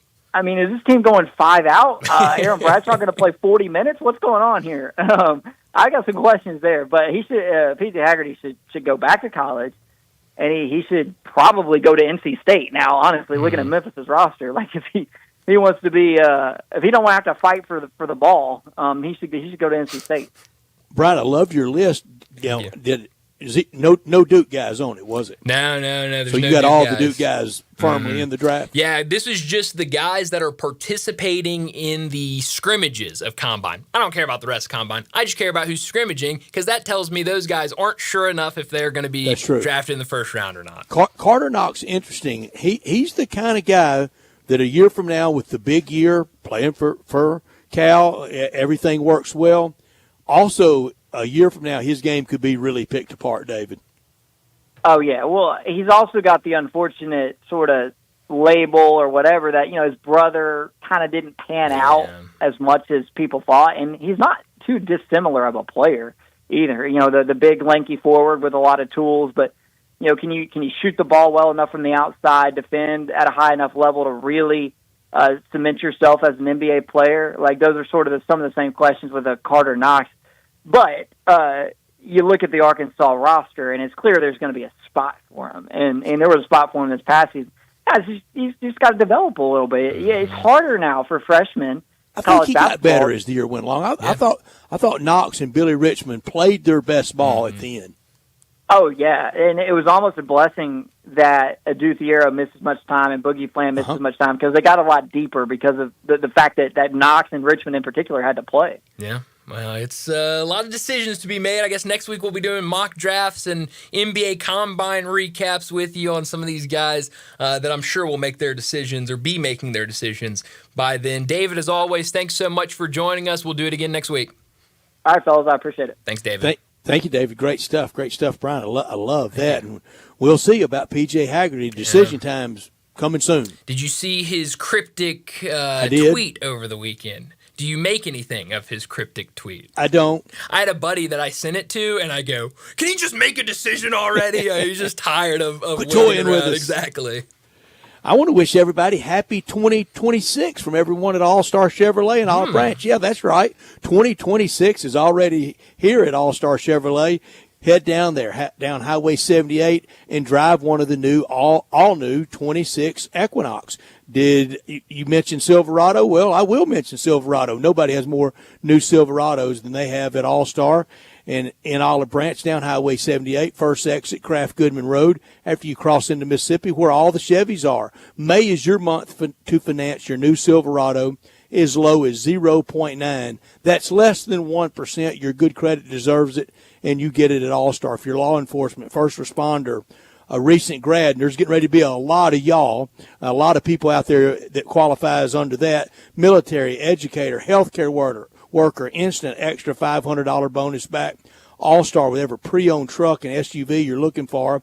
If you don't see it, ask Jeff, and I promise you they'll get it in. They'll get it in fast. If you have any vehicle you want to sell, bring it to All-Star in Olive Branch and get the most money back for it today, whether you bought it there or not. Wherever this summer takes you, Drew DePriest and his staff and everyone at All-Star, they wish you and your family happy and safe travel. Start that summer road trip. Start it at All-Star. Together, let's drive to All-Star Chevrolet in Olive Branch. For more information, go to allstarautogroup.com. Well, we need to get to another break. When we come back, a lot of NBA playoff action over the weekend. We'll break down what we saw. We'll break down the two games tonight, Celtics at Knicks, Timberwolves at Warriors. We'll do all that next on Sports Time. We are real sports talk. Sports 56 WHBQ. Available on your radio dial at 560 AM and 98.5 FM, as well as around the world online at sports56whbq.com. Take us with you everywhere by downloading the Sports 56 app. And at home, just say, Alexa, play Sports 56. Sports 56 and 95 FM. Since 1948, in the alley, the Rendezvous. I'm with John Burgess. John, what's going on in the Rendezvous? Brett, after 76 years, we've decided to expand our product line. Anyone who's tasted our ribs is familiar with our vinegar base. It's now available in the 32-ounce jar. It's so good the base will marinate all meats. I even put a little bit on turnip greens. Something we've been using at the restaurant or at our house has been the Greek seasoning. My father was a cook, but my mother was a chef. And she was the one that put Greek seasoning on everything from a Mediterranean diet or steak. My mom used it on soup, salad, veggies, fish, any meat. It's a great seasoning and a flavor enhancer. But Brother Nick's figured out salt and pepper is more than just McCormick's and Morton's. He's come up with the perfect blend we use to coat our shoulders and our brisket, and he used to make it for his friends as Christmas gifts, and they loved it. All these products are available on Rendezvous or online for shipping as gifts and in many grocery stores. And if they're not in your favorite grocery store, ask your grocer to stock it. A beloved family affair is still going strong since 1948. Rendezvous. Spring is in the air, and it's the perfect time to grill, chill, and save with Choates. Install a new generator, tankless water heater, or Carrier HVAC system, and you'll get your choice of a free Green Egg Grill or 36 months no-interest financing. Stay powered during storms, enjoy endless hot water, and slash your cooling costs this summer with a high-efficiency Carrier system, and grill some slow-smoke barbecue on us. But hurry, this special ends soon. And if you're dealing with plumbing or electrical problems, Choates is here for you too. Give us a try and take $60 off your repair. Leaky faucet, clogged drain, broken outlet, lights flickering? Call Choates and save $60 on your plumbing or electrical repair service. Call 347-8086 or visit ChoatesHVAC.com today. And remember, Choates, let our family serve your family.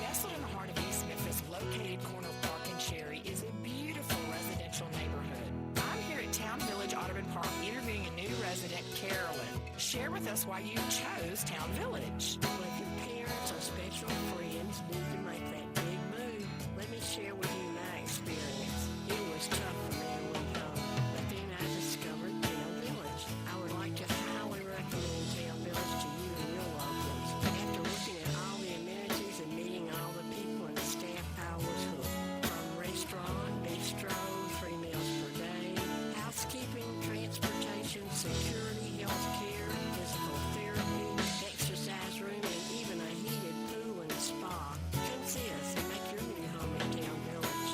Visit us and call Daniel at Town Village Audubon Park at 901-374-7342. There's no place like home, Town Village. This traffic report brought to you by Triangle Meat Company, feeding Memphis since 1967. Open 8 to 5, Monday through Friday, 4790 Summer Avenue. Trust Triangle Meat Company. Sports 56 traffic. Good afternoon. We got some police activity going on over here on 240 East at Getwell. This got traffic slow. It's already heavy at this time of the afternoon on this side of town anyway. On 240 eastbound at Getwell, looked like a minor crash. 55 northbound near Brooks and Elvis Presley. Of course, in that area, the heaviest flow is going southbound on 55 down through South Memphis. Dandelion's Crabgrass Lawn Solutions says not a problem. Call Lawn Solutions here in Memphis, 867-5626. I'm Commander Chuck with your on-time traffic.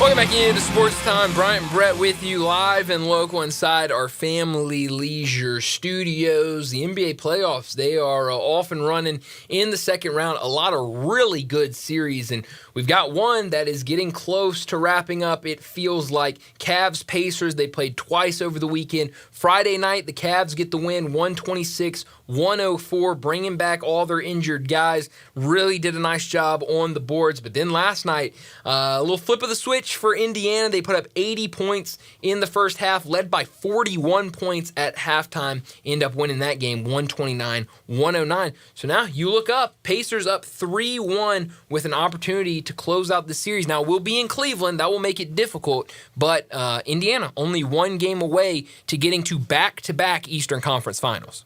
I thought that series would be over today. Remember, I called that on Friday. It was not 4-0 but it's going to be over soon. Yeah, it feels like, especially with the news about Donovan Mitchell. He's going to be a game-time decision. I saw that news come out a little earlier. He's going to be a game-time decision for Game 5, but now another guy injured. We saw what this team looked like without Evan Mobley, without Darius Garland, who missed both games 1 and 2. Evan Mobley, DeAndre Hunter, they both missed games 2, and we saw, without those guys, this team really struggled. Donovan Mitchell, with those guys out, with them in, he's been fantastic. Had 43 in that game Friday night. You take him away, it feels like it's going to be really tough for this Cavs roster to generate much offense. And so, yeah, we could be seeing Indiana, who, it felt like did not get Eastern Conference Finals love throughout the season this year, reach that point again this year, which would be incredible for them. Boston said, wait a second, didn't they? Yeah, Boston woke up. Boston showed what things look like when they're actually knocking down shots. 50% from 3 after back-to-back games of 25%.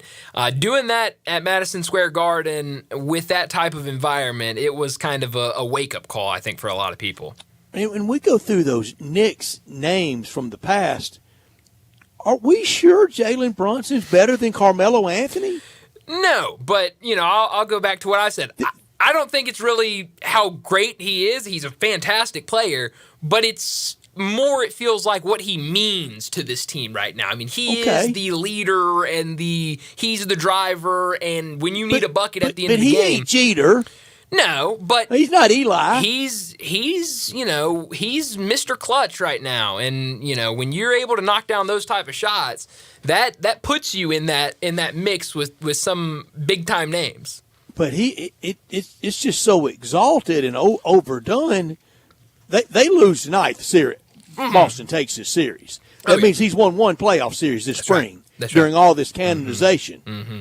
Well, and like you said, I mean, it's all heat of the moment. I think, he's a great player. He's going to... It's all New York. It is. Hype. Exactly. I mean, what do you expect? Again, I said this to you on Friday. The home of Jeremy I'll say Lin. it again. This is the same team that back in the summer was already getting ring sizes for their finals rings because they knew getting Mikal Bridges was an automatic ticket to the NBA Finals. That's the fan base you're dealing with, Brett. And I said it at the time during Lynn's sanity. If he had been doing that in Memphis, it wouldn't have made a Sports Center update. Of course not. But it's in the biggest market in America, and it's where everyone is watching, and everyone is sitting there every single day seeing all of that, and it becomes big news. I mean, the lights were too bright for them Saturday. They did nothing. No. They didn't even compete. No, I mean, it was a struggle. And, again, I mean, the Celtics, they have told us. And that's my Knicks. It's exactly right, Brett. Well, my team's had it, except for the Cardinals, had a tough weekend. It was a bad weekend for your teams. But my Leaves are doing it again. Well, they are. They are. Put us through it again. Here come the Panthers. Tough being a Leaves fan. Well, it is, and it might be another offseason. All the pressure's on them now. They're a little like the Knicks. They are, and I mean, you're absolutely right. They really are. They absolutely are. And tonight, I mean, it's huge for their best moments, not yesteryear, 100 years ago. No, it's a different century. But no, I mean, the Celtics have showed all year that they're going to live and die by the 3, and we saw games 1 and 2, they died by the 3, and now Game 3, they lived by it. 43-point attempts, they're able to make 20 of them, and that was a big difference maker in that game. I did think during that game, the Boston went up by 20-ish, around 20, somewhere in that second quarter or third quarter, and I go, the Knicks are sitting there going, this is exactly where we want to be. We want to be down 20 and have another comeback. But no, I mean, Celtics played much better in Game 3 on Saturday. In the overreaction world, didn't this weekend reset kind of to default of a Celtics Thunder finals? Yeah. Yeah, it kind of felt like that with the way the Thunder... Minnesota won't get one against Oklahoma City playing like they're playing in the Golden State series. No, and that's been a weird series. And, I mean, you look up and all 3 games for Golden State, they haven't even cracked 100. I mean, it's a struggle for them offensively. Minnesota has shown they're really good defensively, and so that's another one we got to keep an eye on tonight. Minnesota up 2-1. If they can get another win on the road against Golden State without Steph, then that's another one where you can wrap it up and get ready for Minnesota versus OKC in the Western Conference Finals. But tonight, 6:30 ESPN, Boston, back at Madison Square Garden. It'll be electric like Sure. it was on Saturday, but they fell flat Saturday. And then at 9 o'clock, real late, Timberwolves at Golden State for full control for Minnesota. Yeah, I mean, that's exactly right. I mean, without Steph Curry, we talked about Minnesota having this huge opportunity to go out there and take advantage of him not being in the lineup, and so far they have taken advantage of that. And you look at that last game, what they were able to do defensively and really slow down that starting lineup. Jimmy Butler and Buddy Hield combined for 47 points. The other three starters combined for 14. So I mean, if it wasn't coming from those two guys, it was really coming from nobody. Jonathan Kuminga played a lot. He had 30 points off the bench. But when you look at those guys that to start the game were supposed to go out there and be the big time guys, only two of them stepped up in the in that starting five. So yeah, I mean, Minnesota can take complete control tonight, and that could be one where we don't even have an opportunity to see Steph Curry back in that lineup for Golden State, because Minnesota can make it look easy. But Golden State, just a shell of itself, and only lose by 5. Yeah. Rudy Gobert, really average. Now, you had big scoring output from Anthony Edwards, but there were times in that game Sure. that he felt he had 36. You can't knock him too much. Sure. But he looked, and it felt a little disengaged. Yeah, well, I mean, this is this series where it's two, I think teams that are, really competitive with each other. I mean, even you take away Steph Curry from this team, and they're still the Golden State's still a really good team when Steph Curry is not out there. I mean, when you have Jimmy Butler and Draymond Green and Buddy Hield, and you got 30 points from Jonathan Kuminga, that's a really good team out there. And so yeah, Minnesota, you saw some lulls, especially offensively. I mean, you go back to that second quarter where they only have 19 points. It was a little bit of a slog at times for them, and so I think that's why tonight really big. I mean, if they can get tonight and have won both games in Golden State, that will be huge for them. It will be, and then it will make them where they can close out at home. Mm-hmm. It feels like the crowd at Chase Center in San Francisco, they know this is the last best chance too. Everybody, the reaction to every call, they're just is over the top right there courtside. Yeah, no, I mean it feels like it, and we'll see. Obviously, if they can extend this, maybe they can get a little further once Steph Curry returns. But right now, I think this is a really good roster for Golden State. But when you lose Steph Curry, when you lose Draymond Green, what does that franchise look like? It's going to look completely different. They're going to move a couple of guys, Moses Moody, Jonathan Kuminga. One of those guys, if not both those guys, are going to be moved. It could look a lot different next year or the year after for Golden State. We have the lotteries right at 6 o'clock. Right at 6 o'clock. They're going right to it, aren't they? Yeah, 6 to 6:30. Not at halftime of one of the games. No, it's 6 to 6:30 is going to be lottery, and then we'll get into the first game of the night. So. Do you like lottery night in general? Yeah, lottery's cool. I enjoy it. I probably won't watch every second of it, but it's cool. My knock is I just think the simplest thing ever is last goes first. Sure. Yeah. I mean. And if they're sorry enough and gutless enough as players in a franchise to tank that much, it better be worth it. Yeah. Well, it better be. But no, I mean, is Cooper Flagg a player that if you could tank low enough, would he have been worth only winning 11 games over? I think so. I think he's one of those guys. I mean, Cooper Flagg's he's player or ticket sales or both for him. I think both. I think both. I mean, he's really good. I like what David said about him of kind of being an all-star because, like I said earlier in the show, I mean, he's not a guy that I see going out and having all these 30-point games where he's just completely taking over. He's not Wemby. No, and, he's not the scorer like Luka or one of those guys, but he's a guy that just does everything extremely well and is going to be an integral part of a team and how it wins. And so he's just a very valuable piece, I think. Okay, I asked earlier if the NBA did have the fix-in. They don't, and they never have.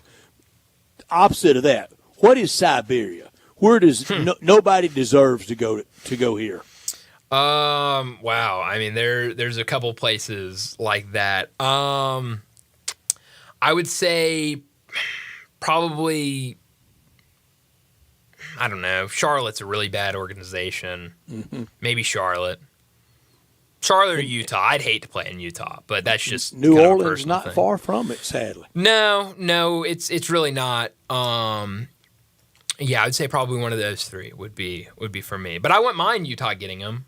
That could be a semi-fun lineup. Isn't it interesting that every free agent conversation you heard about Giannis, and this morning I heard Brian Windhorst say that just what a bright person he is, and he knows a lot about a lot of things, that he could tell you every state tax, what it is on his check, that he looks at every statement and knows exactly what's coming out, that he's a great business person. And they all mention Texas and no state income tax. Mm-hmm. Well, there's not one in Tennessee either. That's right. Yeah. How come we don't ever get the no tax love? That's a good point. I don't know. I've never really thought about hear Houston, that. You hear Dallas, you hear he's interested in San Antonio. It's not anything coming out of his check at 191 Beale Street. Yeah, that's a good point. But yeah, I think I saw somebody on ESPN. We all got to pay Uncle Sam and Aunt Hillary. That's true. I saw Bobby Marks put up a team tier for Giannis type trade, and Houston, they're the first team listed for every time.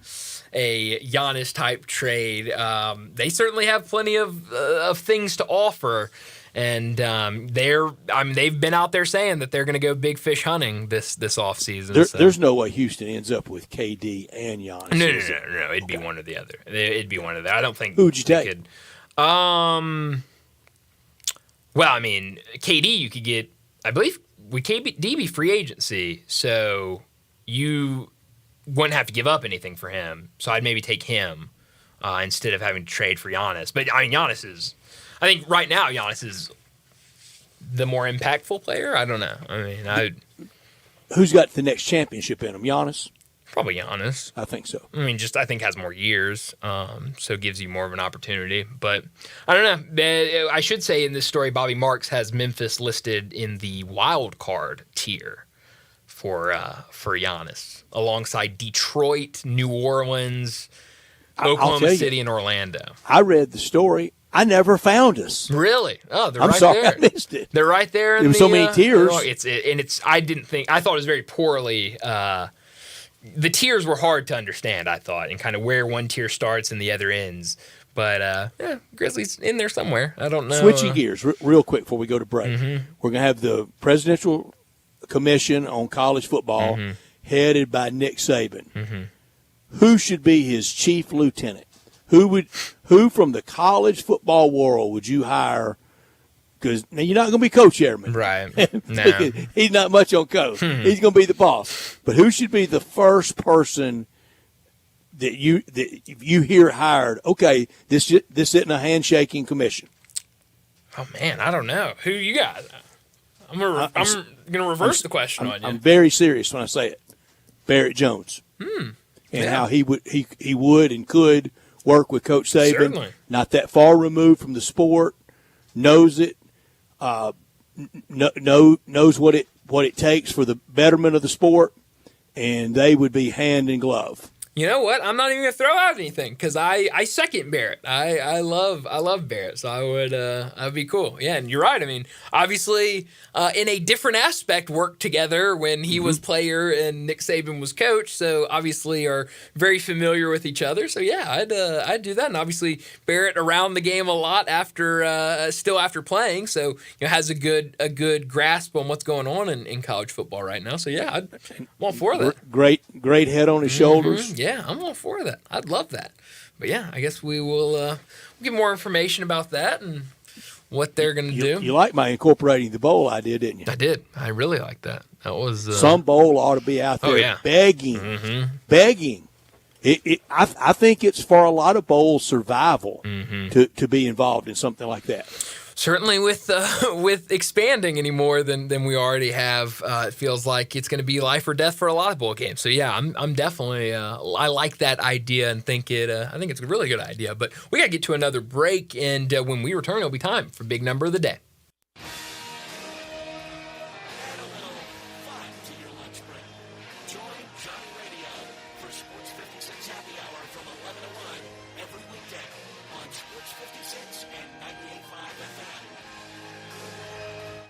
is always a month of celebration. People are getting married. People are graduating. And those people need somewhere to do their celebrating. And we offer up Bell Tavern, Memphis's perfect downtown bar. You could take your group to a chain restaurant or bar, but those places don't have a tenth of the charm of Bell Tavern. Chains are sterile and impersonal. Bell Tavern is a cool oasis for most places. Signature cocktails, ice-cold beer, and the friendliest staff in town. This is a chance for you to show off your knowledge of Memphis, to impress out-of-towners by taking them to the coolest bar they've been to in a long time. Unless, of course, they go to Bell Tavern.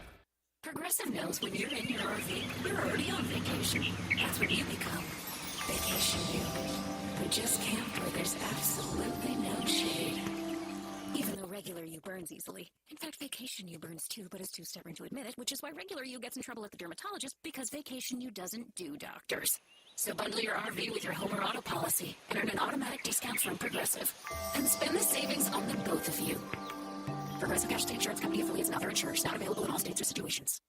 For a lot of us, saving up a down payment can be the biggest barrier to buying a home. So Rocket Mortgage is lowering down payments to 1% for eligible home buyers with ONE+.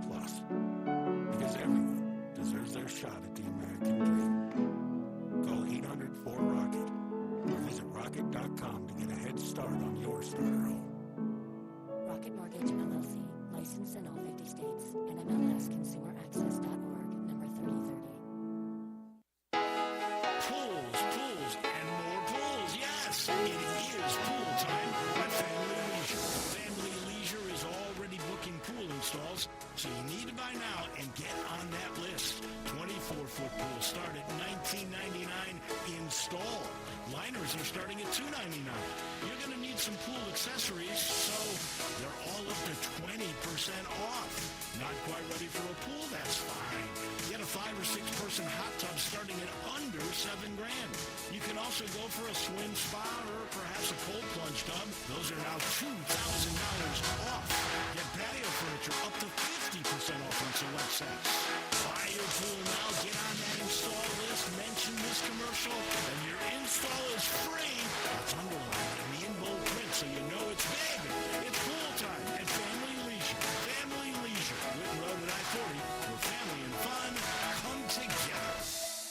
I'm Gary York. I'm the service director of Lexus in Memphis. Our service department wants to be more than just a place where you get your oil changed. We do glass repair, windshield replacement, recalibration of your camera and sonar systems, even wheel repair, tire replacement, all the things you would expect from a luxury automotive dealer. Please check out our website. You can schedule your appointment, check out our specials, hours of operation, or if you'd like to do it in person, please reach out to one of our associates at 91271-5199. Sportstime on Sports 56 and 95 FM. Once again, Brett Norsworthy and Ryan Davis.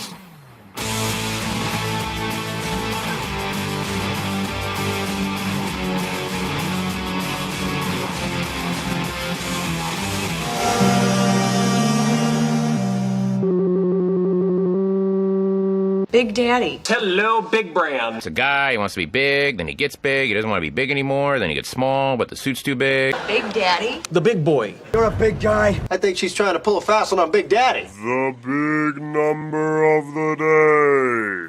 Well, Brett, my big number today is the number 10. Lars Nootbaar yesterday hit his second leadoff home run of the season, becoming the 15th player with multiple leadoff home runs in 2025. Major League Baseball having 15 players with multiple leadoff home runs on May 11th is 10 days earlier than it's happened in any other season all time, which the last earliest was May 21st in 2019. I'm surprised it was that recent. Yeah. Did it? Season started a smidge earlier, into March, but not that much. And Lars Nootbaar at the top of the lineup, Victor Scott batting ninth. It feels like you could switch those and get Victor Scott on because stealing bags, it's back. It sure is. And Victor Scott has been really good to start the season. He's playing extremely well. And so, yeah, I mean, I would not mind at all if you continue to see this pop out of Lars Nootbaar. I mean, he has turned into kind of a home run double machine right now. If you can continue to see that production, maybe get Victor Scott up there first, let him get on base, and then try to bring him in with Lars Nootbaar. right now, 8 straight. Don't rock the boat. Keep everything the way it's going. Yeah. My big number is 133 on opening night in South Philly. The Cowboys and the Eagles will play for the 133rd time. This will be the second earliest they've ever played. They played in 2000 on September 3rd. This will be on September the 4th. Cowboys lead all time 71-57 in the regular season, 3-1 in the postseason. That one loss was the NFC Championship game that put the Eagles in their first Super Bowl ever before they lost to the Raiders. In that one, last year, it was ugly when these two met. Yeah, it was. It's Both something times. I've been trying to actually forget about, Brett, but I guess I'm sorry. I guess it has to come back to my memory. Here's the good news. Cowboys have won 7 of the last 12. They're That's true. 7-5 in the last true. 12 against them. Doesn't feel But it like was any two of blowouts those. last year. Yeah, I was about to say, doesn't feel like any of those really mean anything. Any of those 7 wins, but I think you should like the opening night game. Get it over with at minimum. yeah. I mean, I And can get behind that. And you have the a little bit longer period before week 2. That's true. You get a couple more days. I do like that. But man, and hey, how about this? You know what, Brett? Why am I being such a negative Nancy? The Cowboys are back this year. They got George Pickens on one Now we're side, talking. CeeDee Lamb on the other. They're going to go out there opening night and beat the Eagles, and then everyone's going to be flying high. So I'm back That's in. why you should look at it. I'm back in. I was out. Now I'm in. Schedule even Don't know more how long I'll schedule be in. news out today. Yeah, no, it's that time. Fox Sunday afternoon in November, a doubleheader released, and all of them are Oh, yeah. letting it fly at the up fronts. Of course, we're getting all the news right now with a lot of different things, which is fun. You Friday mentioned- night game. That Friday night game is set. Chargers, Kansas That's City, right. in Sao Paulo. That's right. Yeah, that's right. And And they take that home game away from the Chargers, don't they? That's They're right. not taking one away from Kansas City. Certainly not. And you had some Chiefs news during the break. Breaking Chiefs news. Oh, poor super fan, Chiefsaholic. 32 years in prison for the Oklahoma robbery. 2.5 years after authorities caught him as he fled from a local bank robbery. He's already serving 17.5 years federal insane. sentence. Chiefsaholic ain't. He'll never see Arrowhead again. I will say this. I'm not, I know, the crime junkies and the crime podcast stuff. I know that's, very big right now. I don't listen or watch or read any of that stuff, but I do love this Chiefsaholic story because he was just out there robbing banks, and then he would just put on his Chiefs gear and go out and root on his team on All Sundays. fun and games on Sunday and Bonnie and Clyde on Monday. It's insane. And it's when it happened, everyone was like, yeah, that guy was a little weird. I didn't think he was robbing banks or anything, but. Wow. Crazy. He let the attention drive him. He did. He absolutely did. So I guess justice is served for Chiefsaholic. Be wagging a gun around in front of a bank teller. He should be in jail. No, you're absolutely right about that. Well, we got to wrap up hour number 2. When we return, we're talking the Grizzlies and the NBA with DeMichael Cole. Welcome to Fat Larry's in Bartlett. Come in today for award-winning barbecue and so much more. Catfish, steak burgers, chicken, certified prime Angus beef steaks, along with all the sides, homemade rolls, delicious desserts, beer, and service that is out of this world. Fat Larry's cooks everything made to order just for you. Dine in or order online at fatlarrys.com. We're the best barbecue, southern cooking, and friendly atmosphere in town. Family owned and proud of it. Fat Larry's, conveniently located at 7537 Highway 70, just west of Appling. I can't believe how spotless my floors look after using the Swiffer Power Mop. No more dragging around a heavy mop and messy bucket. Now I get the same deep clean without all the work. Thanks to the powerful solution and scrubbing pad of the Swiffer Power Mop, dirt and grime don't stand a chance, and I don't break the sweat. Mic drop. Mop drop.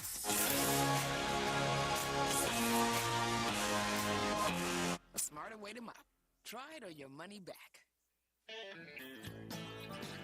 Hi, this is Troy Five-Ash, owner of Five-Ash Roofing. I have been told that my ads are all business and I should share some of my personality. Okay, I love tongue twisters, like the one about the terrific tasting toast by Taste Tester Toaster, or Big Black Bugs, Bleed Blue Blood, and of course Sally and her seashells. Or of course the ever-present I'm a mother pheasant plucker, I pluck mother pheasants. Okay, enough of that. If you want an honest, fair, reasonable roofing, siding, or gutter estimate, call 5Ash Roofing at 367-0050. That's exactly what you'll get. No empty promises, no high-pressure sales tactics, and no fast-talking salesman trying to convince you that today and only today is the best day for you to get a new roof. For the record, the best day to get a new roof is when you're ready for one. 5Ash Roofing, fair, honest, and ethical. 367-0050 or memphisroofer.com. 5Ash Roofing, it's what we do. We're here for you. Visit Frontier Western Store today for new shirts and boots. Frontier is your top Carhartt store in the Mid-South. There's thousands of in-stock shirts and jeans. They have the classic K87 pocket tee in every color they make, including new ones just released. Available small to 4X. Want new jeans? Frontier has you covered with super tough work denim by Carhartt. And you've got to check out their selection of Ariat jeans for men, women, and children. You'll love how easy it is to find the size and style you need. Have you seen Frontier's remodeled world-famous boot showroom? It continues to expand. New styles by Ariat just arrived, plus plenty of in-stock proven classics too. Whether you need work or dress boots, trust that Frontier is the place to come. See thousands of pairs of Ariat boots and thousands more by Dan Post, Corral, Durango, Rocky, Twisted X, and others. And Frontier's pricing is lower than online and chain stores, so you know just the local shop to visit. Frontier Western Store, 5880 Goodman Road in Olive Branch, and on the web at frontierwesternstore.com. Locally owned and operated since 1967. Hey there, I'm Jack. And I'm Stag. We're just two deer that want to make sure you know it's deer season at your authorized John Deere dealer. The deer season that saves bucks. You know, like us. Yeah, you can get $3,000 off select John Deere machines. No early wake-up calls or tree stands required. Just a trip to your authorized dealer before June 2nd. If you ask us, it's the only deer season worth celebrating. Visit johndeere.com/deer season to find an authorized dealer and for complete finance details. Sports 56 traffic. Good afternoon. Heavier traffic volume over here in the last few minutes as we check it out live on 240 East at Mill Branch, all the way over to 385 Bill Morris Parkway. Still dodging a few rain showers out here in certain areas as it gets heavier, even in the construction zone the last few minutes, but it's moving. 55 north and southbound between Macklemore and South Parkway. Weimer's Jewelry serving Memphis now for what? Over 40 years. Go by and see them this bridal season. That's Weimer's Jewelry on Highway 64. I'm Commander Chuck with your on-time traffic.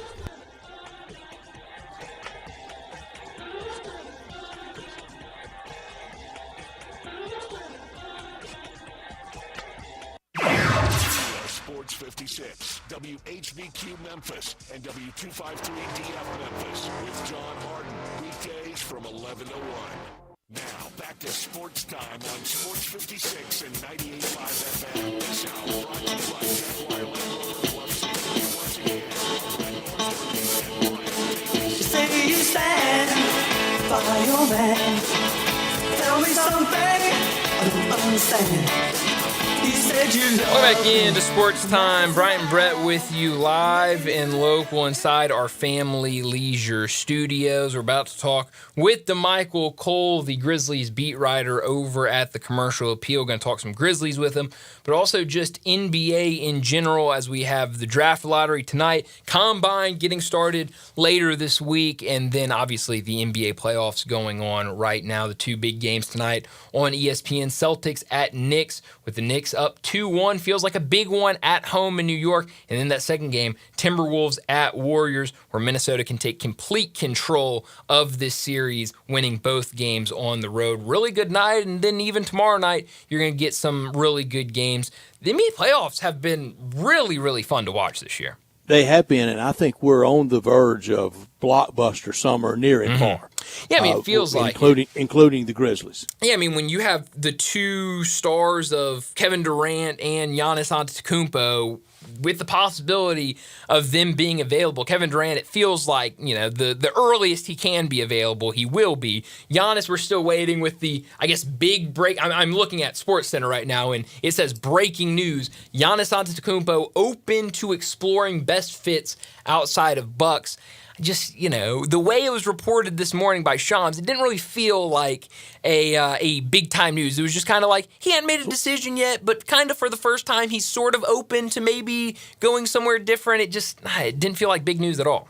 they're about to wear that Chiron out. They've been running that all day, and it's just literally nothing that everybody was expecting it. Oh yeah, no, I mean it's the big news would be he has asked for a trade, or the Bucks have told him that they are going to trade him. I don't understand. Well, bigger news would be I'm staying in Milwaukee. Sure, yeah, or that, which I don't know how Milwaukee could do that. If they do, by all means, great. But I just think that is both sides would benefit from maybe moving Giannis and trying something different. And they got a championship out of him. He was second best player ever to play in Milwaukee outside of Kareem Abdul-Jabbar. No, I mean he was fantastic there. Like you mentioned, he got the championship. So Milwaukee feels really good, but it just feels like he hasn't been happy since winning that championship. They haven't been able to do anything.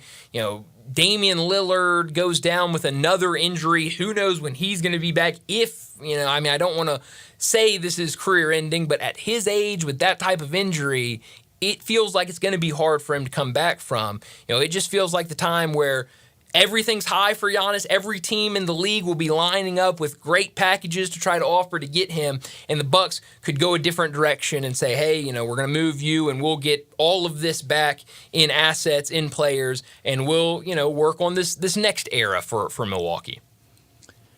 And Milwaukee will be back to really being in the wilderness for a while. It'll be hard for them. Yeah, no, it will be. And, I think that's what makes this interesting of what do some of those trade packages look like. We mentioned if one of these teams, I don't know, what team would fit that build. Obviously, I'm taking out, we can talk about this more with Keith Smith. He would have a much better grasp on the money side of things.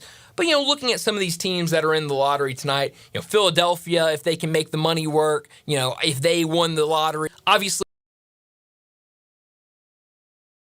Keith Smith.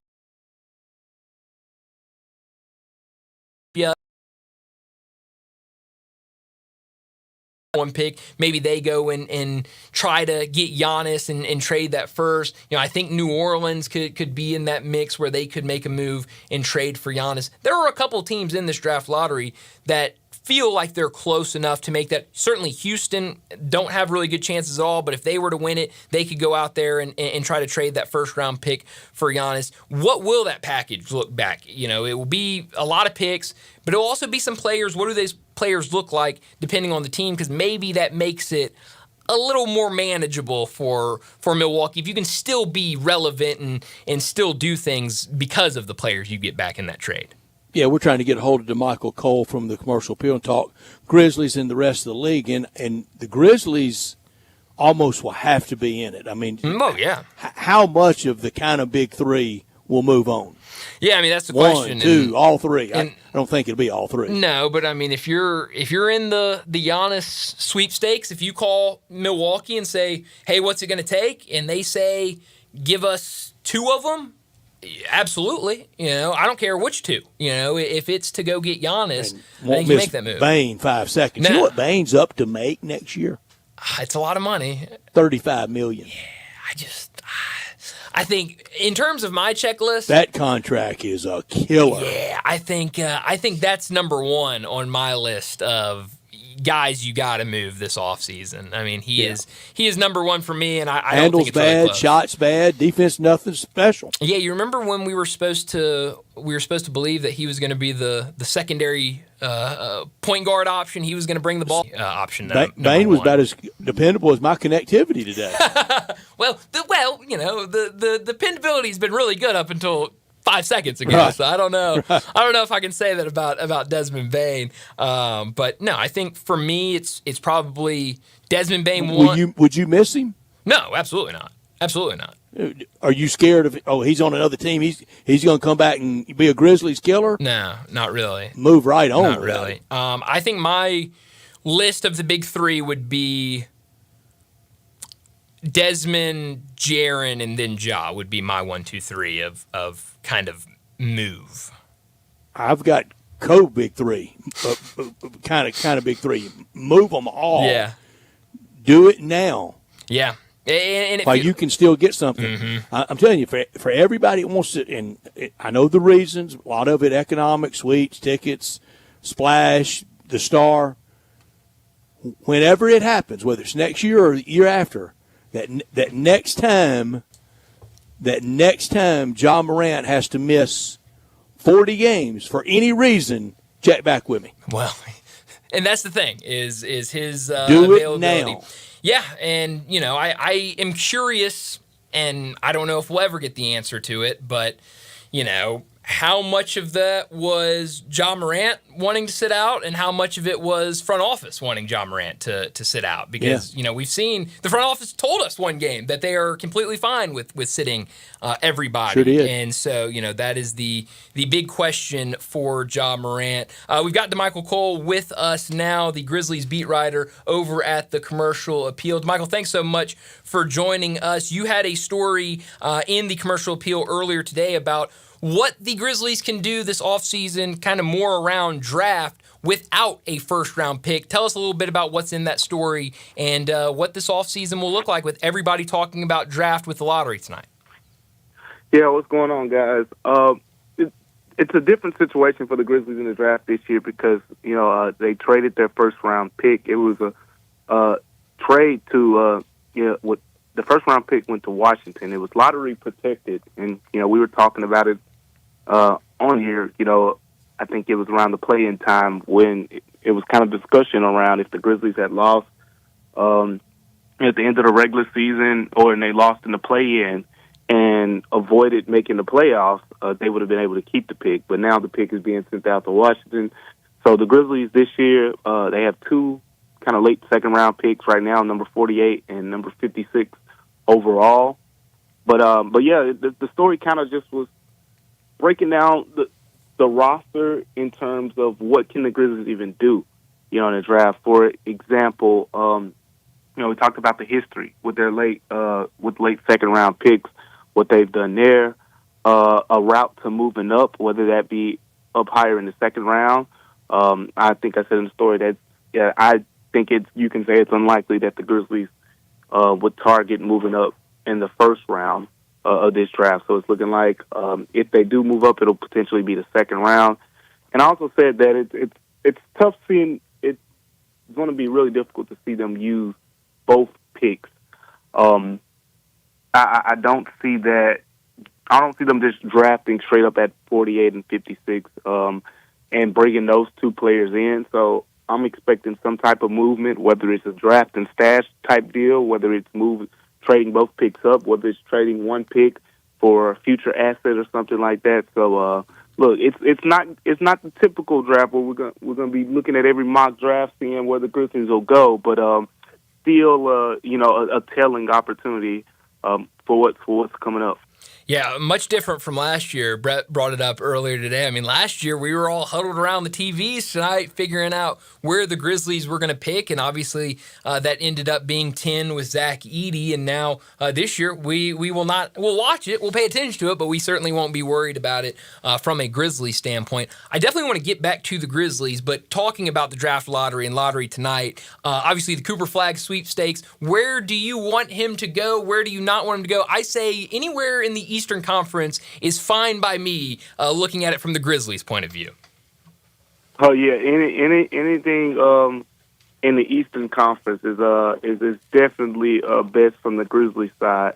And with that being said, I mean, I look at it from the perspective of which teams kind of have a history of losing in a way, and need some good fortune. How about Charlotte? I'd like to see them. You got LaMelo Ball, you got Brandon Miller, so you got a couple nice perimeter pieces over there. Mark Williams, is a nice center that they have as well. Put Cooper Flag in between those guys. I think you can kind of start building something really nice there. Charlotte stands out to me as the one place I would like to see it. Philly would be interesting too, because Philly that's one where it's like, okay, you got Embiid who's kind of aging, but he's having knee issues. You make this big move for Paul George, and I mean, he played like he's aging, right? And then you got Tyrese Maxey and Jared McCain was he would have probably been Rookie of the Year if he didn't have that injury. So I mean, you got a bunch of nice things going on over there as well, but it's an interesting situation because you got kind of like two timelines. You got Tyrese Maxey, Jared McCain, and then in this pick that they have right now, I think they have the fifth best odds. So you got those things going on, and then you got the Paul George, Joel Embiid guys who they want to win. So those two teams, Eastern Conference teams, really stand out to me. And of course, San Antonio is always the most intriguing team for me in terms of who can impact the Grizzlies the most. I'm always watching San Antonio because not only do they tend to end up high in some of these drafts, but it feels like they always hit. I mean, they got the last two Rookie of the Years. And I mean, really do. Cooper Flagg wouldn't make sense fit wise with those guys. And I mean, defensively, Stephon Castle and Wembanyama are it. So you get Cooper Flagg to go with those guys in his defense. I mean, woo. So those are a few of the teams I'm really intrigued to see where they end up. DeMichael, before this weekend, I said earlier, I thought the weekend kind of reset that we're now back on the Oklahoma City, Boston finals. I think this weekend reset things. But before this weekend, the wide open feeling, did you ever find yourself thinking, boy, if the Grizzlies had just gotten to 6 or gotten into the 5, they could have made some noise? Did you ever take that bait? I mean, I always felt that the thing with the West, to me, was always it's so matchup dependent, and good examples of that are you're watching right now. Denver is giving OKC everything it can handle, but we saw the Grizzlies, go to Denver toward the end of the regular season. It was a pretty competitive game, for the most part. We saw the Grizzlies go pretty much, down to the wire against Golden State in that play-in game, and you can make an argument that if a couple calls were made, differently in that last minute, the Grizzlies would have won that play-in game. So everything to me always was matchup dependent, and the Grizzlies with OKC, everything that the Grizzlies were great at, OKC was so happened to be great at taking away. And there are teams that are great at things that OKC necessarily isn't great at taking away, but the Grizzlies weren't one of those teams. So it was all about the matchups. The Clippers the Clippers lost to the Nuggets, but if the Clippers played the Grizzlies, to me, they probably have their way. But it's so matchup dependent. Like I always said, if the Grizzlies played the Rockets, I felt like that's a 7-game series that could go either way. And I still believe that, all the way through. So I don't think the Grizzlies were like the exit interviews. We heard that they're not close, right? Mm-hmm. I think to a degree that was true, but at the same time, they're not as far away as I think some people think because OKC made them look that way, but yeah, it's a lot of it is matchup dependent. Yeah. A lot of talk today has been about Giannis Antetokounmpo after the report came, really a nothing report this morning, that he has not made a decision, but he is open to the idea of maybe playing somewhere else. Feels like every team in the league would line up to try to put together some sort of trade package to get Giannis Antetokounmpo. Do the Grizzlies have enough? Would they be willing to part with guys if it meant bringing Giannis in? And what kind of do you think that would look like? The Giannis one is a tough one for me to wrap my head around because at the end of the day, if you can acquire Giannis, and I'll start here. I'm going to work backwards because if you talk about superstars, we always talk about it's hard for the Grizzlies to acquire superstars. Who's going to want to come here? Personality wise, and just what we know about him, Giannis does strike me as the rare superstar who would be like, you know what, I'll go to Memphis. You know, I could play with Memphis. You know, he's not some guy who grew up in the States here and, you know, always has this big dream of going to play in L.A. or Miami or anything like that. So he's a different case to me when you talk about the idea of who even wants to be here. But with that being said, if Giannis says he wants to come to Memphis, you have to make a way for that to work, but it's like he's not the most natural plug-in tradable asset that's out there, if that makes sense. Like, I'll put it like this. With Kevin Durant, he's older. I know everyone's going to talk about the age, 36, 37, and all that. But to me, he's an easy plug-and-play asset because let's just speak hypothetically. If you trade for Kevin Durant, you're going to have to give up one of your big three guys. For the sake of this conversation, let's say that Desmond Bane is the focal point of that trade. Now you have Ja.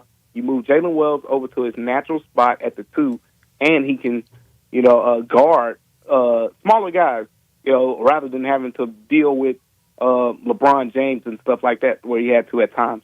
Then you plug in Kevin Durant at the 3, and you got Jaren Jackson Jr. at the 4, Zach Edey at the 5. So you're basically plugging in and replacing him. And I think it's a natural fit because Kevin Durant can still shoot. He's a quality defender. Kevin Durant he's getting older, but he can still slide his feet and play some defense. But with Giannis, if you're trading for Giannis, it feels like what would make the most sense is moving Jaren Jackson Jr. if you were to do that one.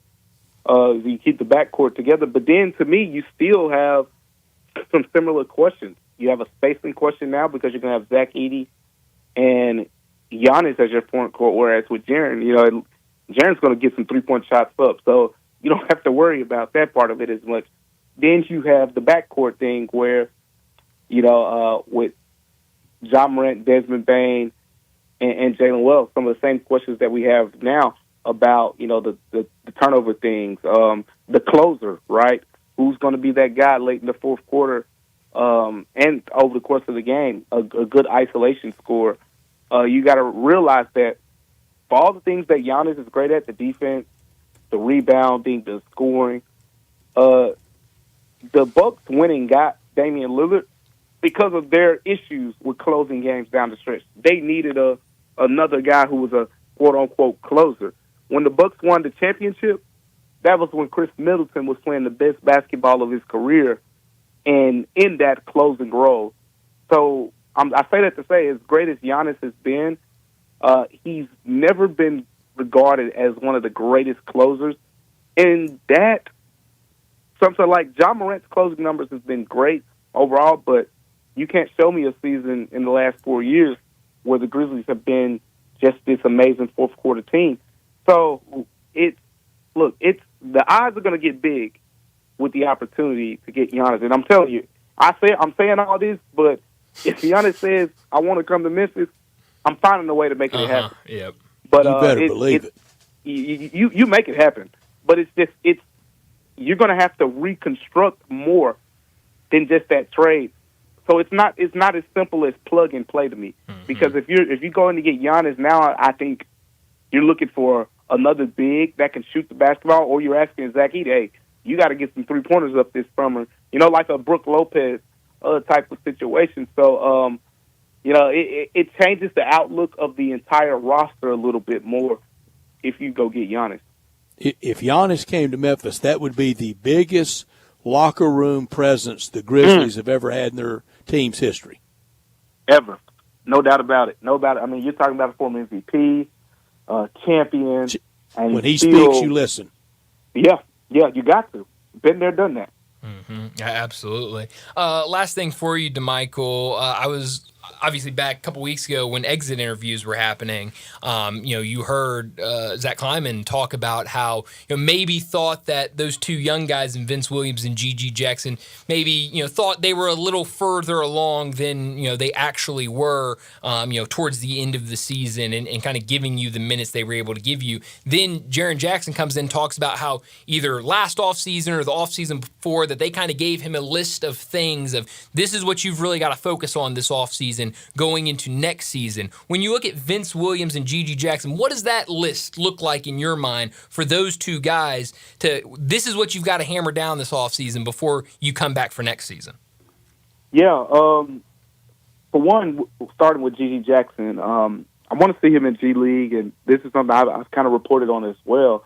I know that he is very interested in playing G League. I know he's going into his third year, and you don't see all the time third-year guys go out there to Vegas and Salt Lake City or whatnot, but I think he should get the opportunity to go there. When it comes to Gigi, I think when you talk about filling out physically, he's going to do that. He put on weight last season, and he's going to continue to fill out. He's going to continue to get stronger. That's a big part of his game. But everyone's going to talk about his defense needing to improve and stuff like that. I'm going to take it in a different direction. For Gigi, it's actually about his ability to score with touch to me. Gigi Jackson, I don't know if everyone knows. Like we saw how much he improved as a shooter, but if you go back and look at Gigi Jackson's numbers inside the 2-point line, it's a lot of red on his shooting chart. It's a lot of red, and at the rim, quite frankly, it was not pretty. It was not pretty. And just to give you guys kind of an example of some of those numbers, like you look at his overall numbers, right? He went from shooting 42.8%, basically 43% last season, to 37% this season in his second year. And then even beyond that, in the paint, his scoring numbers, like right at the rim, were well below league average both years. His rookie season and this year, his mid-range numbers were below league average, and his restricted area, his scoring inside the restricted area and inside the paint area that was outside of the restricted area, all below league average both years. That points to touch because he has the ability. He's big, he's nimble, he's going to get to the free throw line just off of that. But he has to, whether it's developing a floater, that's going to be the key for him. And for Vince Williams, it's simple. It's just getting healthy and trusting your body. He kept saying towards the end of the season, and I kept asking him, like, where are you at? How close are you to being back to that guy? And he never would say, I'm 100%. I'm not 100%. So it's about getting this full off season to do whatever you can do to trust that ankle after that grade 3 ankle sprain, and getting back to being that type of player. When Vince Williams is at his best, I think he can just basically be that player and just continue to hone in on those things. He'll be an impact player for this team because he does exactly what they need. He can be a secondary playmaker. He can knock down threes. He can rebound for a wing, and he can guard. So it's just a lot of those things he kind of regressed this year, and he pointed to the injury stuff. If it's truly because of the injury, just get all the way back healthy and be that player that we saw glimpses of last season. Yeah, well, it'll be fun, especially if we see Gigi Jackson in Summer League. That'll be a good look to see where he's at in Summer League. DeMichael, as always, thanks so much for joining us, and we'll talk to you again next week. All right, take care, guys. Thanks, DeMichael. Thank you, DeMichael. DeMichael Cole with us every Monday talking Grizzlies through the NBA draft, and that's not far away. And tonight we'll set a lot of the draft. He was on our Sissy's Log Cabin guest line, the official jeweler of the Memphis Grizzlies, that great location at 4542 Poplar and Perkins in Laurelwood. Also some big, proud supporters of Tiger Athletics. The Mid-South's largest selection of one-of-a-kind jewelry, wedding bands, necklaces, earrings, engagement rings for those special moments in your life. 9,000 square foot store in Laurelwood with expanded lines for Rolex, Cartier, diamonds, and more since 1970 with all the locations across the Mid-South. Sissy's, they offer a selection of diamonds, estate jewelry, and fine gifts. Official jeweler for the Grizzlies. And at FedEx Forum, when we get back down there next year for the Grizzlies and for the Tigers, those beautiful display cases at the Floor Seat Lounge in FedEx Forum. Unsurpassed value, exceptional service, expansive selection, and an extraordinary experience because life's too short for ordinary jewelry. We need to get to another break, and when we return, we'll talk about what's trending. Join the voice of the Tigers, Dave Woloshin, for Wolo and Friends. Weekday mornings from 10 to 11 here on Sports 56 and 98.5 FM.